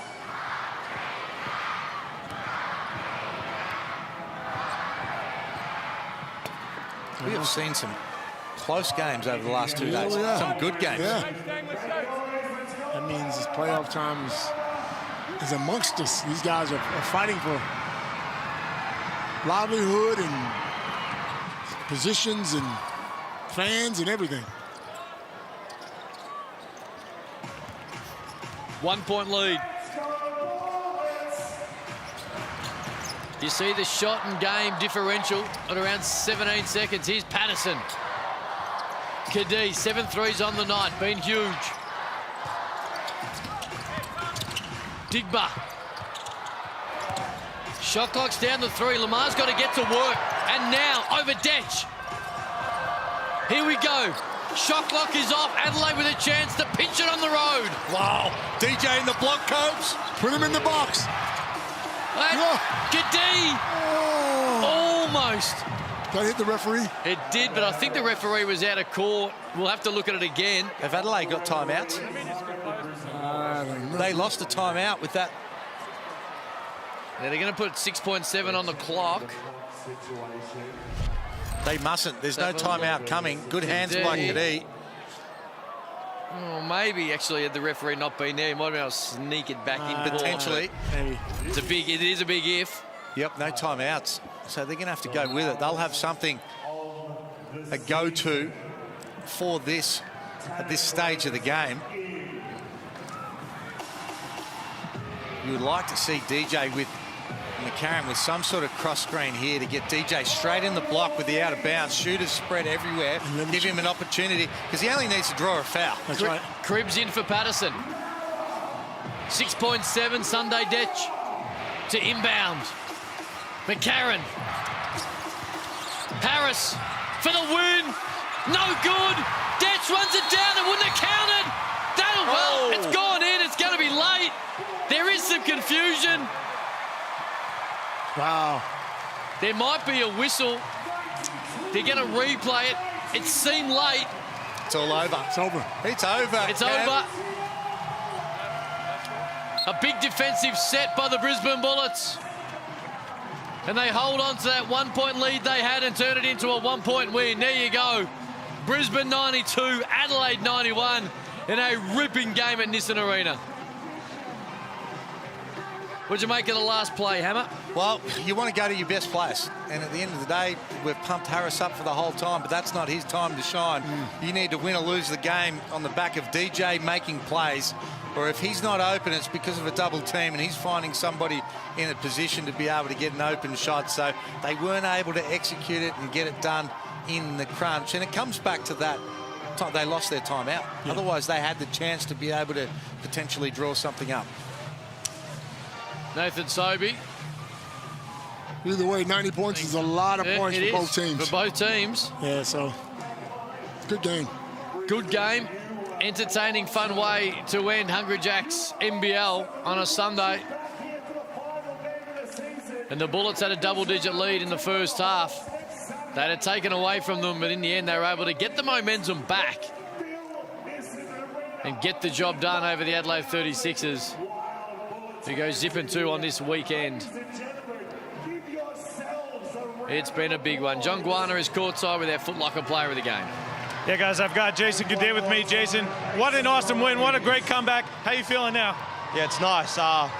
We owe these fans a bit of joy. We haven't been fabulous for the last little stretch, and so for the crowd to show up like they did tonight and for us to get a win for them, it means a lot. You hit 2 big threes in the fourth quarter. You started hot, you finished hot. What changed for you? I was overdue. I missed a few for the last few games, so look, it was nice to get going, but I'm just happy we won a game. It's been a struggle. We've missed 2 of our starters for most of the season, and we've been fighting, but it hasn't gone our way. So for some things to go our way tonight was nice, and we finally got a challenge call our way, which was also good. And defensively in that fourth quarter, you guys were really strong. Want to give a big shout out to Dane Samuel. He came off the bench and gave you some great minutes tonight also. Yeah, he's been great. Young guy from New Zealand come out trying to figure it out, and he's just been working, and tonight he got his chance and he played really well. He's a strong boy and he's got some talent, so if he can keep working, he'll be in this league for a while. Well, congrats on the win. Enjoy it in front of the home crowd, and I think you'll see everyone here again next Saturday. Thank you. Big night for Jason Cadee. He was brilliant. Let's have a look at what his work entailed, including 5 from 5 early in that first quarter. He was feeling it. Leonard Copeland, you called for it, and he delivered it. He's a good player, man. Jason's been in this league a long time. The one thing about Jason is he's very smart. You know, his parents both played basketball. He knows the game. When he sees that ball go in, he knows to get up that second shot, and it just went, it flowed, you know, it flowed for him the first half. Big effort, 26 points, 6 assists for Jason Cadee. There's the Bullets stretched down after a good win. We'll get to a break. We're going to wrap it up on the other side of this. 1 point lead, 1 point win rather, for the Brisbane Bullets.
Hungry Jacks NBL, it has been a fun Sunday, and this one was really fun, and Jason Cadee was great.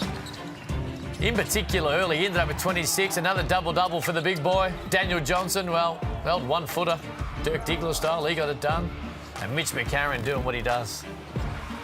Dirk Diggler? Yeah. Dirk Diggler. All right. Okay. Oh, where are you going there? But he certainly I'm going did Daniel it. Johnson was unstoppable as normal. Yes, he was unstoppable, all right. And so was Jason Cadee. As you said, he got hot early. I love it when he's in this frame of mind. And what frustrates me is that sometimes he doesn't look to shoot, yet he's capable of hitting 7 threes like he did. Hit 2 big ones down the stretch to be able to make that happen, and that's a really valuable win. Look at that, 26 points and 6 assists for Jason Cadee. Franks was good at stages without being outstanding, but still put up 17 and 12, and DJ does what DJ does, and he just scored, found ways to be able to do it, and Sunday Detch with 14 as well, and the normal great defence that he plays with, and 53% for the Brisbane Bullets, just not enough D from the Adelaide 36ers, but both teams came out, put points on the board, had some fun, and it entertained us. That's the way to go about it. I can't wait for it. Tomorrow night, we touched on it before. Melbourne United dropped the last 2. Perth Wildcats dropped the last 2. Both at home. They're going to clash. Can't wait for it. There's the Amy rest of the round. Of course, New Zealand and Cairns and Perth and Melbourne to go at it. Can't wait. What a game. Who you got? I've got overtime. We're going to go. See ya. Crazy.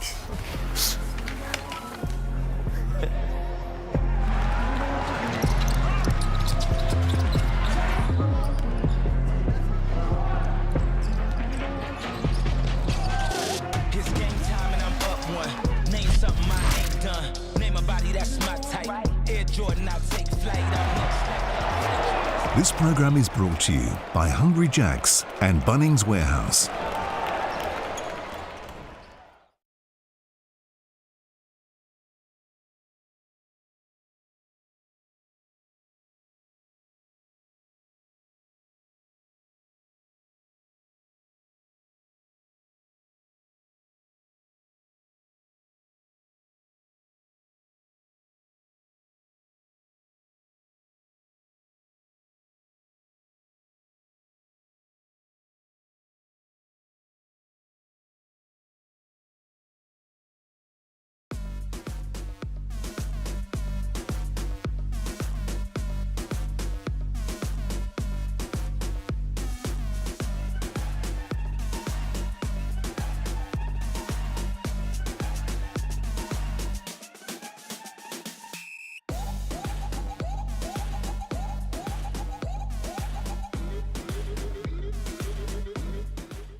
This program is brought to you by Hungry Jacks and Amy. Locker room hype, get ready for the drop.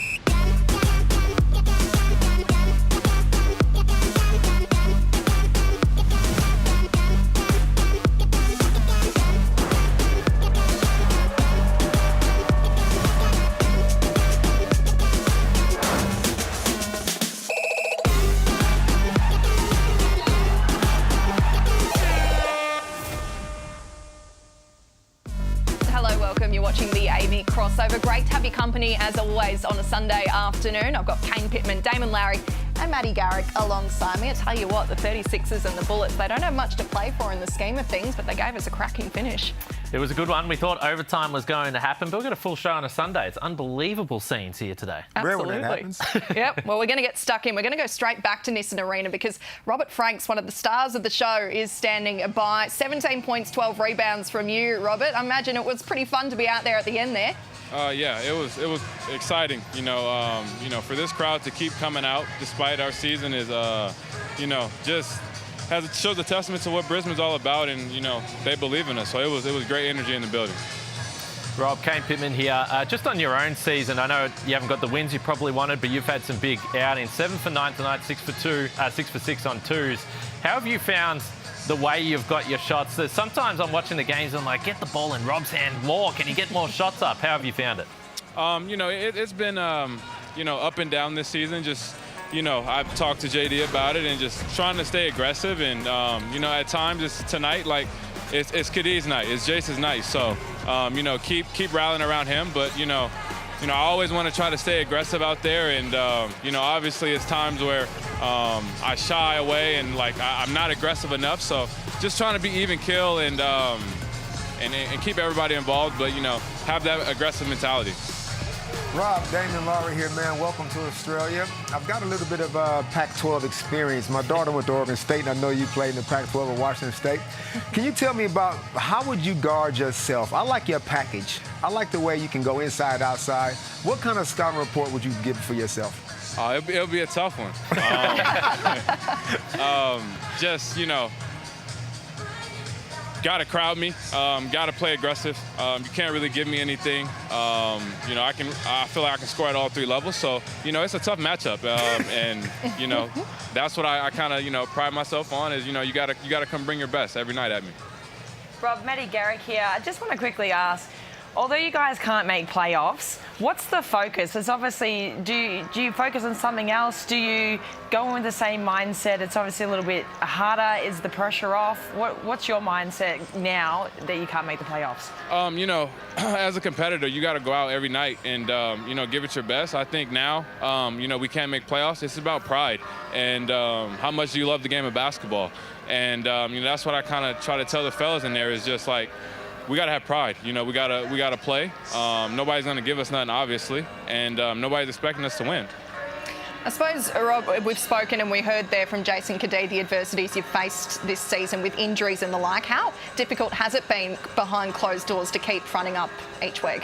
Oh, man, it's been, you know, very difficult. You know, to have a guy like Sobes, MVP candidate, you know, miss majority of the year in our starting 5-man, you know, those were the plans for us to, you know, be a playoff team this year with them too.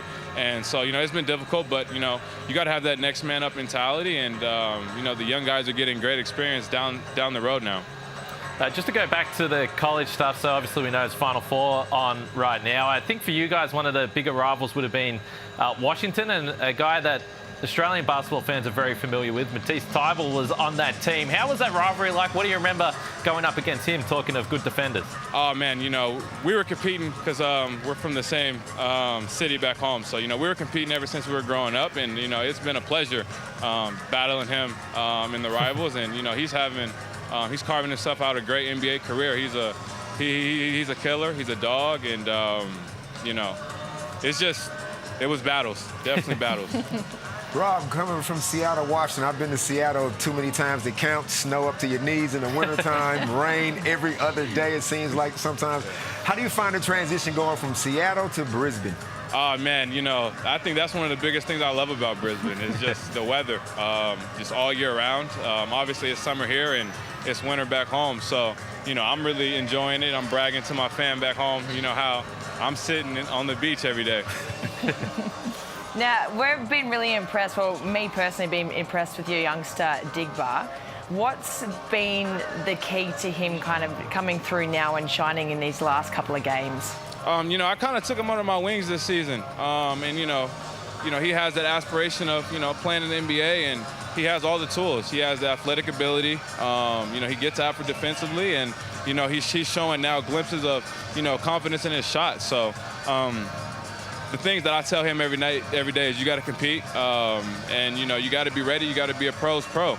And, you know, he's really honing in on that and really showing everybody what he's capable of. Rob, Jace just mentioned in the post-game interview that Duncan finally won a challenge. So my question is, do we blame James Duncan for the poor challenge record, or do we blame you players for calling for the reviews when you probably shouldn't? No, we definitely blame JD. You've done well. Kane tried to throw you under the bus there. Robert, thanks so much for your time. Go and enjoy the win. Thank you. Thank you guys so much. Well, as we say, a cracking finish for two teams that aren't qualifying.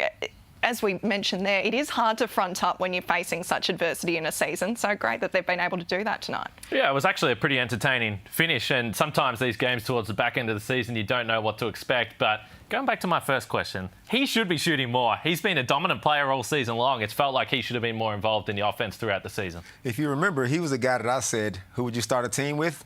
Big Rob. And I liked his attitude, the way he still talks about how do you come out and compete, even when you can't make the playoffs? So it's about his personal pride. It's about his whole brand. And but from that attitude, whatever happens to him moving forward, I think he's the kind of player you want to have in your team. Yeah, certainly very pivotal to the Bullets win this evening. Another man who they wouldn't have got it if he wasn't out there, Jason Cadee. He was great down the stretch, hitting those clutch threes at the end, but also right from the start. Yeah, I think on fire. Their team's always really, playing great basketball when he gets involved early, and not necessarily to take the shots, but to get the ball in other people's hands. He gets other people going, they get going, and they come out with wins. And if he can get the buckets too, that's what he can bring to the game. But his influence is being able to get other people open and get going in games. Yeah, he mentioned in the post-game interview that it had been a while and he'd been struggling a little bit. And when you consider that they lost Nathan Sobey, they've been needing a scorer on the perimeter, someone that can create a little bit, because not only did he hit the threes, but you see the 6 assists there as well, which is pivotal for this offense. He's got scoring in his DNA. Like he can make big shots, and when he plays in the off-season in the NBL1, he tears it up, and he knows he doesn't have a fear of the moment. So now with Sobey going out, he had to play the point. A couple games ago, he had like double-figure assists. So he can do both things. And I've said to James Duncan, I don't know if he was listening, but he's your starting point guard moving forward. Now you just got to get Sobey healthy, rejig the lineup a little bit, and keep Cadee in that kind of scores facilitating role. You can do both things as a point guard. You touched there on Sobey. He's obviously not on the court at the moment, uncontracted. Where do we think he's sitting at the moment in his mind? Well, I know where Brisbane wants him, and that's with the Bullets again next season. So we'll see. He's going to be a man that a number of teams are going to want, because we've seen what he did last year. He was an MVP candidate, even though the Bullets were struggling. So I spoke to Sam McKinnon a few weeks ago, and he said, we're talking to him. We want to keep him. We'll see what happens. Yeah, bit to weigh up. We do need to get to a break because there was a big result earlier today. The Kings downing the Jack Jumpers in a big way. The Oracle spoke. It's received. We'll go through that next.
Well, it's another beautiful Sunday afternoon, and you know what that means, another episode of At The Line. I'm Felix von Hoff. That is Daniel Parisi. Daniel, welcome. Felix, great to be here, and it's great to see the regular season slowly coming to an end, but there is a little bit of a playoff push, especially in the Western Conference. Slowly. Speed it up, please. I want the playoffs to start, because I am getting bored with the back end of these final sort of 15 games, that range. I absolutely hate with a passion. I want the playoffs to hurry up and start. But the Dallas Mavericks. Now, we speak about trades all the time. That Kristaps trade, Dinwiddie has already hit a couple of game winners, looks to be paying dividends already. Totally, and credit to the Dallas Mavericks front office for having the balls to actually make that trade, because Kristaps Porzingis has gone off to Washington and the Dallas Mavericks have brought in a similar like player in Davies Bertans, but also Spencer Dinwiddie, who's doing an excellent job through the second unit there. The Dallas Mavericks were 12 and 13 at one point, December 13, below .500, and they're now presenting as a 3 seed in the Western Conference, and I think they will end up as the 3 seed with Golden State slowly, accumulating a few losses as we approach game 82. But this is the Dallas Mavericks' ability to defend as a 5. One of the best defences in the Western Conference, only conceding 104.3 per game. So I think that they're going to be a real tough challenge in the playoffs. Washington gets a really bad rap as a city, but I'll tell you what, in terms of per capita, the pizza there is amazing. You're going to find a good pizza restaurant about every block, whereas you've got to go, suburb sort of stuff here in Melbourne. But anyway, Washington, great pizza if you want to head over there. Games in focus. Let's jump right into it. Philly at Cleveland. Now, again, success with the combination markets. I'm going to continue it. It's like pizza for me. Joel Embiid and James Harden, 70-plus points each. We know James Harden's going to go the overs on the dribbles this game, but, I'm going to take him on the points, 70-plus. I'll take James Harden on the dribbles and include him into my 3-point accumulus here, which is going to be Tyrese Maxey and James Harden to connect 8 or more threes. I think Maxey's good for 3, Harden good for 5 on that step back. It's a price. Love it. Beautiful stuff there, Daniel Parisi. Washington, fantastic pizza if you've never been there. Make sure you travel, get around, and, of course, gamble responsibly.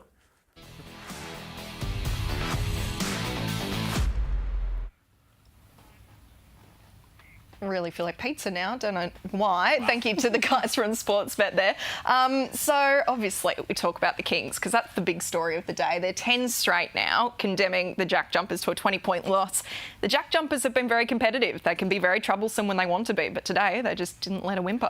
This game was over quick, Maddie.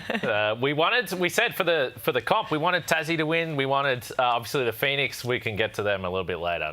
Not pretty there. But we wanted these teams to win so we could have a heated playoff race towards the back end of the season. But the Kings blew the doors off the Jack Jumpers in quick fashion. There's levels to this. Mm-hmm. There's levels. And Sydney Kings' level is up here. It's just up here. They can't put a foot wrong. They have gotten hot at the exact right time. The most relaxed we've ever seen Chase. You see Chase? He was just chilling on the sign, just admiring the juggernaut of a team that he's put together. Jalen, next level. And look, they don't have any bad players. They all play the right way. They play well. Their style of play suits them down to the ground. Good luck, everybody else. Well, you mentioned the roster and the depth that they have. Jalen Adams was the star today. He had 18 points, but they can just kind of lean on anyone at any given time, can't they? They're just a team full of weapons. It doesn't matter. You've got your starting 5. You've got Jalen Adams running the show. You've got your big men inside. And then once you get past the starting 5, you've got people coming on the bench or off the bench who are doing just exactly the same thing, like DJs, and Xavier Coates, he's a stat stuffer. Yeah. He just did whatever he wanted today, and it was run well by Jalen. What made it tick at some point in the season, do you think? Because Kane, I'm going to give you the credit here because you saw this from a long way out that they were going to start, working into the season and getting things going for themselves.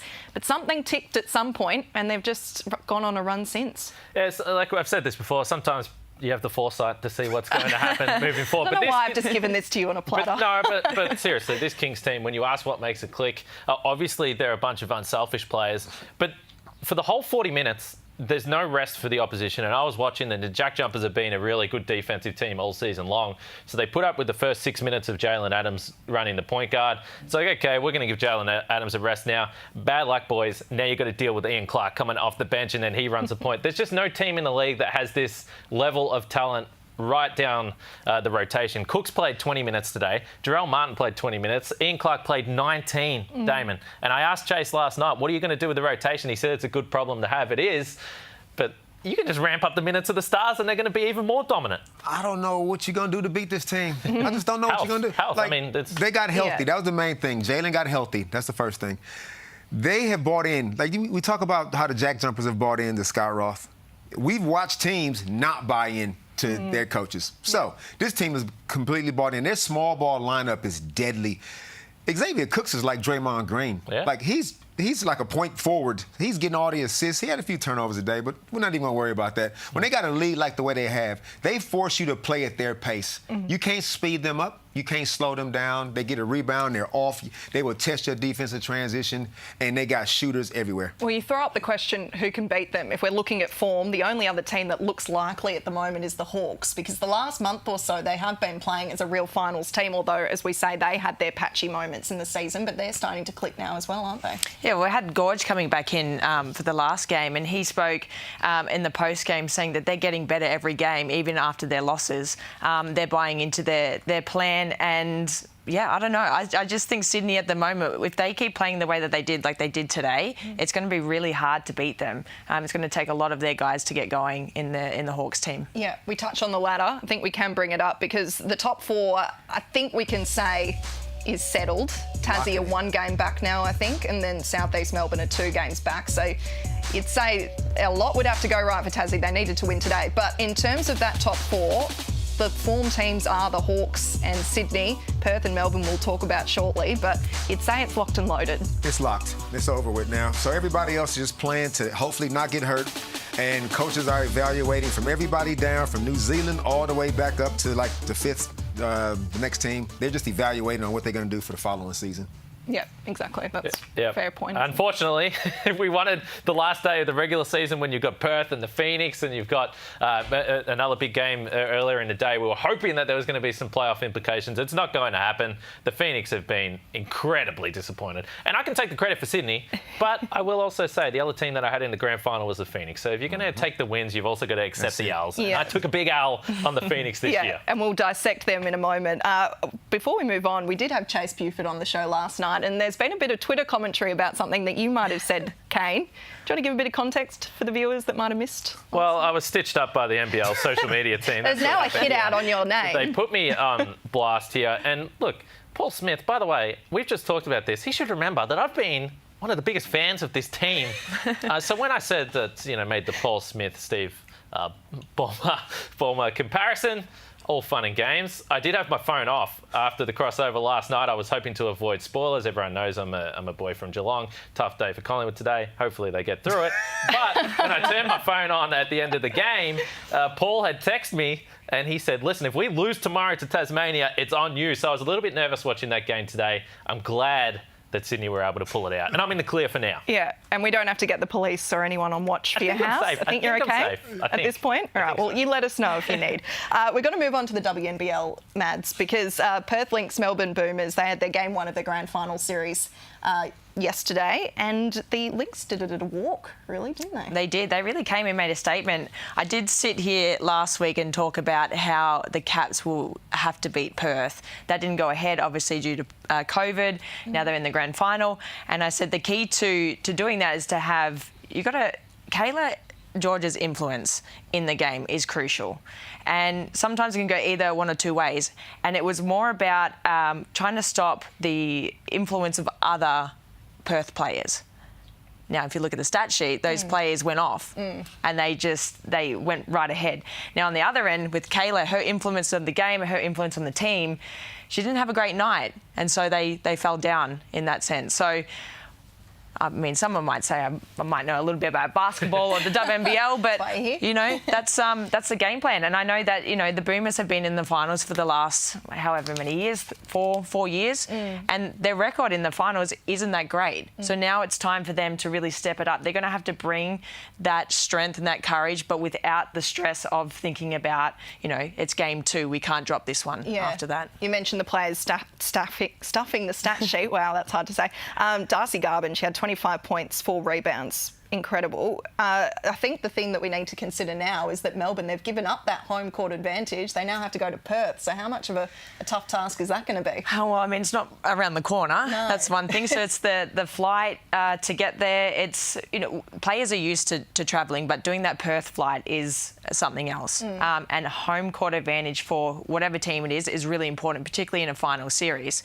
So they're really going to have to turn it on and bring it back for a game 3. Yeah. Well, if there's any time to fire up, it's now for the Boomers. We'll wait and see how they go with that. Now, Damon, maybe you need to get into the Boomers' dressing rooms and give them a bit of a harden up.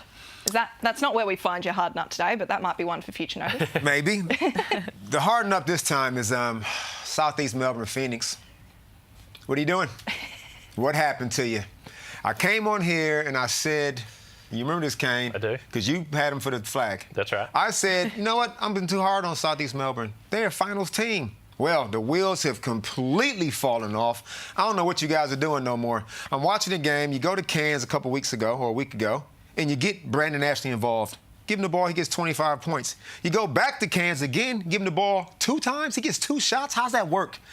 What are you doing? Now, then you get in your press conferences and everybody's got all the cool things to say. Kane, it's just this. This means nothing. There's nothing cheaper than talk. Show it to me. Get on the court, start a brawl. No, you don't. Don't do that. But get extremely physical because right now, you guys are playing soft. Yeah, I said it, and that's the worst thing you can be called in basketball is soft. You brought it on yourselves. Is it too late? I don't think. You might not make the finals, but you can at least finish the season not like this, which you need to do. So in the meantime, between now and your next game, your next training session, harden up.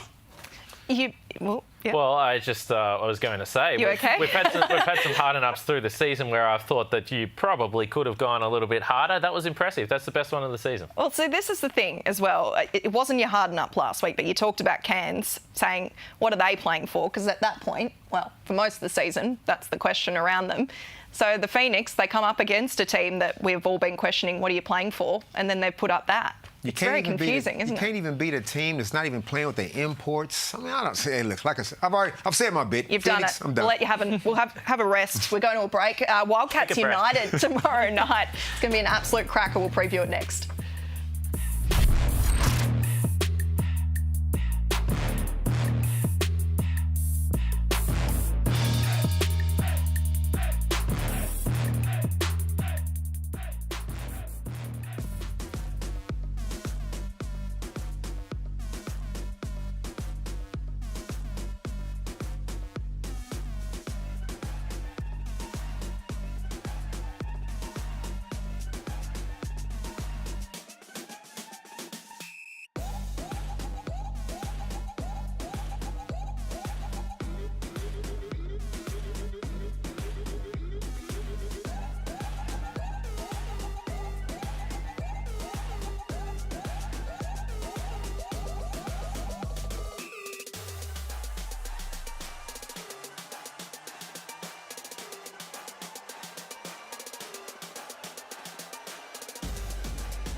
A bit of a dunk-off the last time these two sides met, the Perth Wildcats and Melbourne United. It was 10 points Perth in the end, winning by back in round 15, and a bit to play for then, but certainly a lot more to play for now in terms of the standings in the top 4, and both of them just trying to arrest a bit of a form slump at the moment.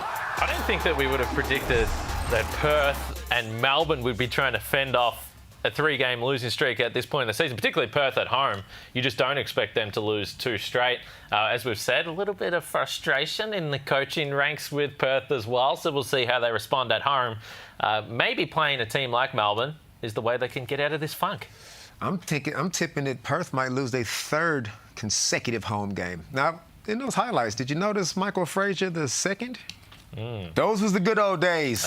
Those were the good old days, and then you had to go and tinker. So anyway, who knows what's going to happen now? Perth is wobbly. They're vulnerable. They're compromised, Kane. Maddie, I don't think they can get it done.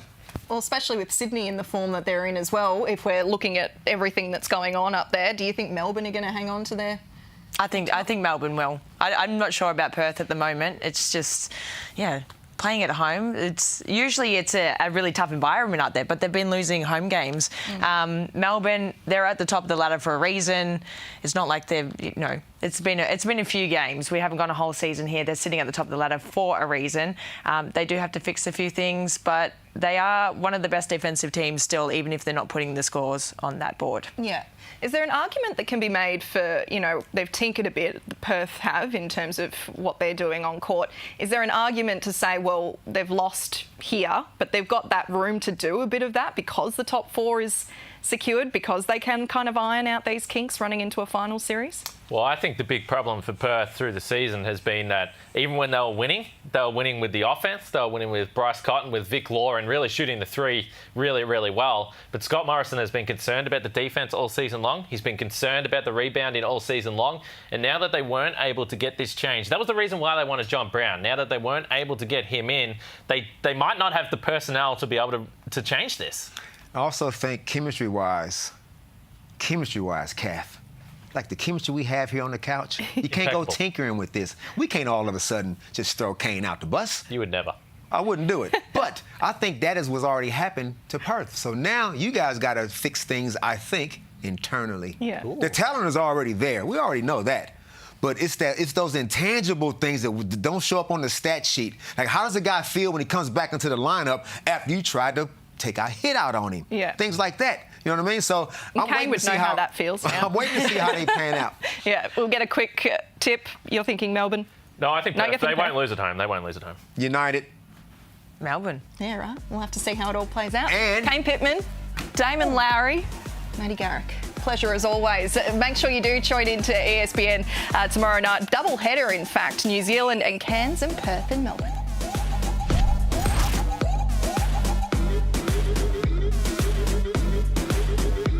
This program is brought to you by Hungry Jacks and Amy.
To the floor today, and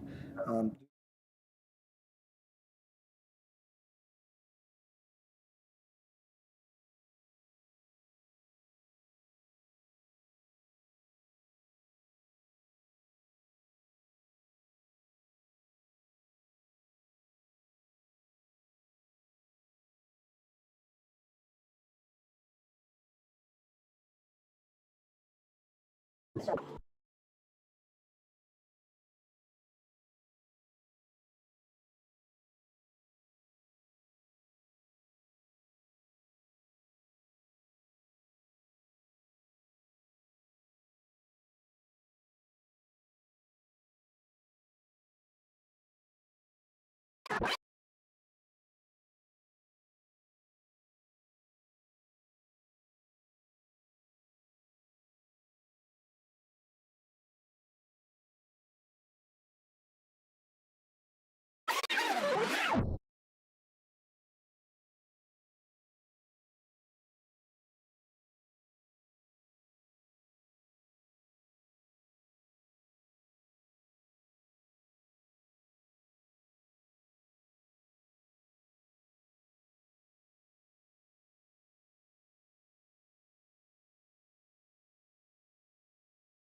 Oh, you just walk on, coach. Oh, sorry, Susie in isolation, sorry. Oh, okay.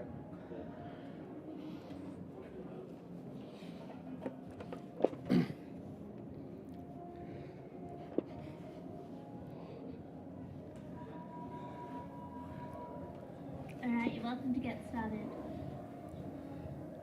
CJ, Greg Davis here, mate. How did you see that one? Like you did so well to fight back and jump out to the lead, and it's pretty helpful skelter that last quarter. What was your assessment of that game? Well, I said to the boys at halftime, when you can go back in the locker room with your head held high and know that you've given your all, be first to the floor today, and do the little things and win in those areas. I think we'll all be proud of what we've come here to do. I think anytime you play 2 games in a week, it's been a roller coaster, and you have a lead, you don't have a lead, and it's staying focused and being able to do the job. So proud of how we handled that game, I guess. And then I mean, there's always shots throughout a game. An no board here you could have got, and a missed shot here, an opportunity, a missed free throw here. So, but we got some really good looks, and yeah, like I said, I'm proud of our guys.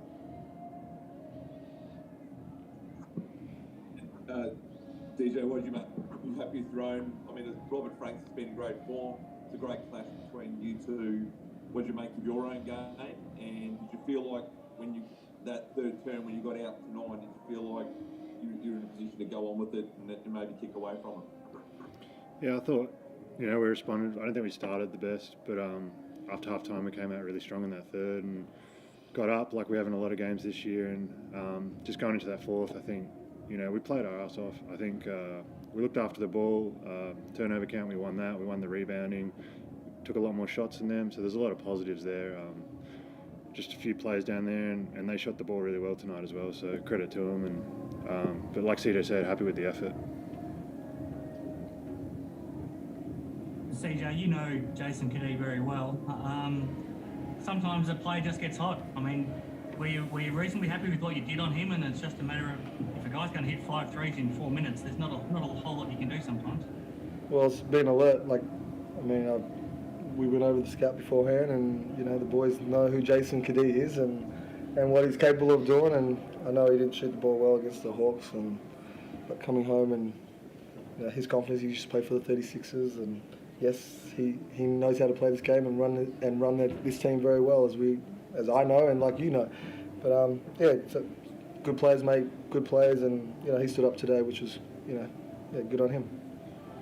You touched on it in your first answer, but I feel like you played pretty well tonight. I mean, there's obviously little things that you can do better and differently, and that ultimately decides the game. But are you pretty happy with most of what you did today? Yeah, I think everyone that stepped on the floor gave something, and I know that Kai didn't play a whole lot tonight, and didn't see Jack Sultan, and others that but I thought for the way this game went and the momentum shifts, I could have gave him a few more minutes here or there, but I was happy with everyone that stepped on the floor and what they gave.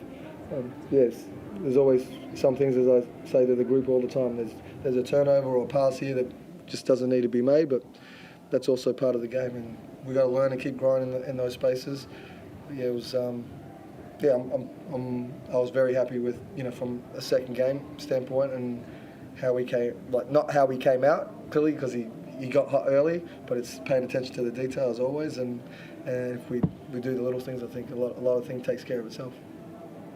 You've played and coached against DJ for the last 10 plus years, and now you get to coach him. I mean, every time he touched the ball today, whether or not he was shooting it or then he was able to pass it out of the block and set up his teammates.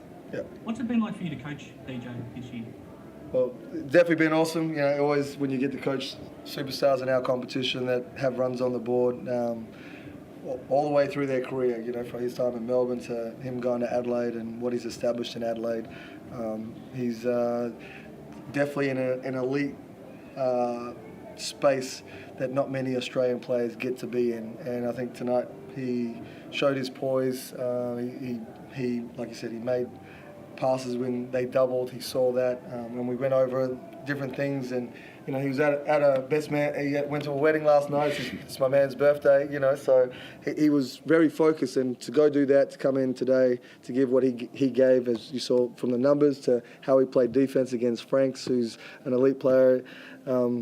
He's one of those guys that he's been built around and is a big piece of this going forward. Happy birthday, DJ. You're finishing this season really well, personally, in good touch, and it looks like you're healthy. Are you feeling pretty good at the moment, even though obviously the team situation isn't quite where you wanted it to be?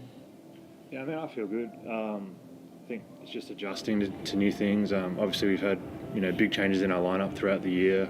Guys coming in and out, so just adjusting to that. But I'm just focusing on my effort every week, trying to keep that focus and be a leader. We've got a young group, inexperienced group, so that's kind of my job for the rest of the season. Just keep being consistent and just being someone that can rely on game in, game out. You got 3 weeks and 6 games to go, DJ. What do you hope to see, from the team to finish out this season?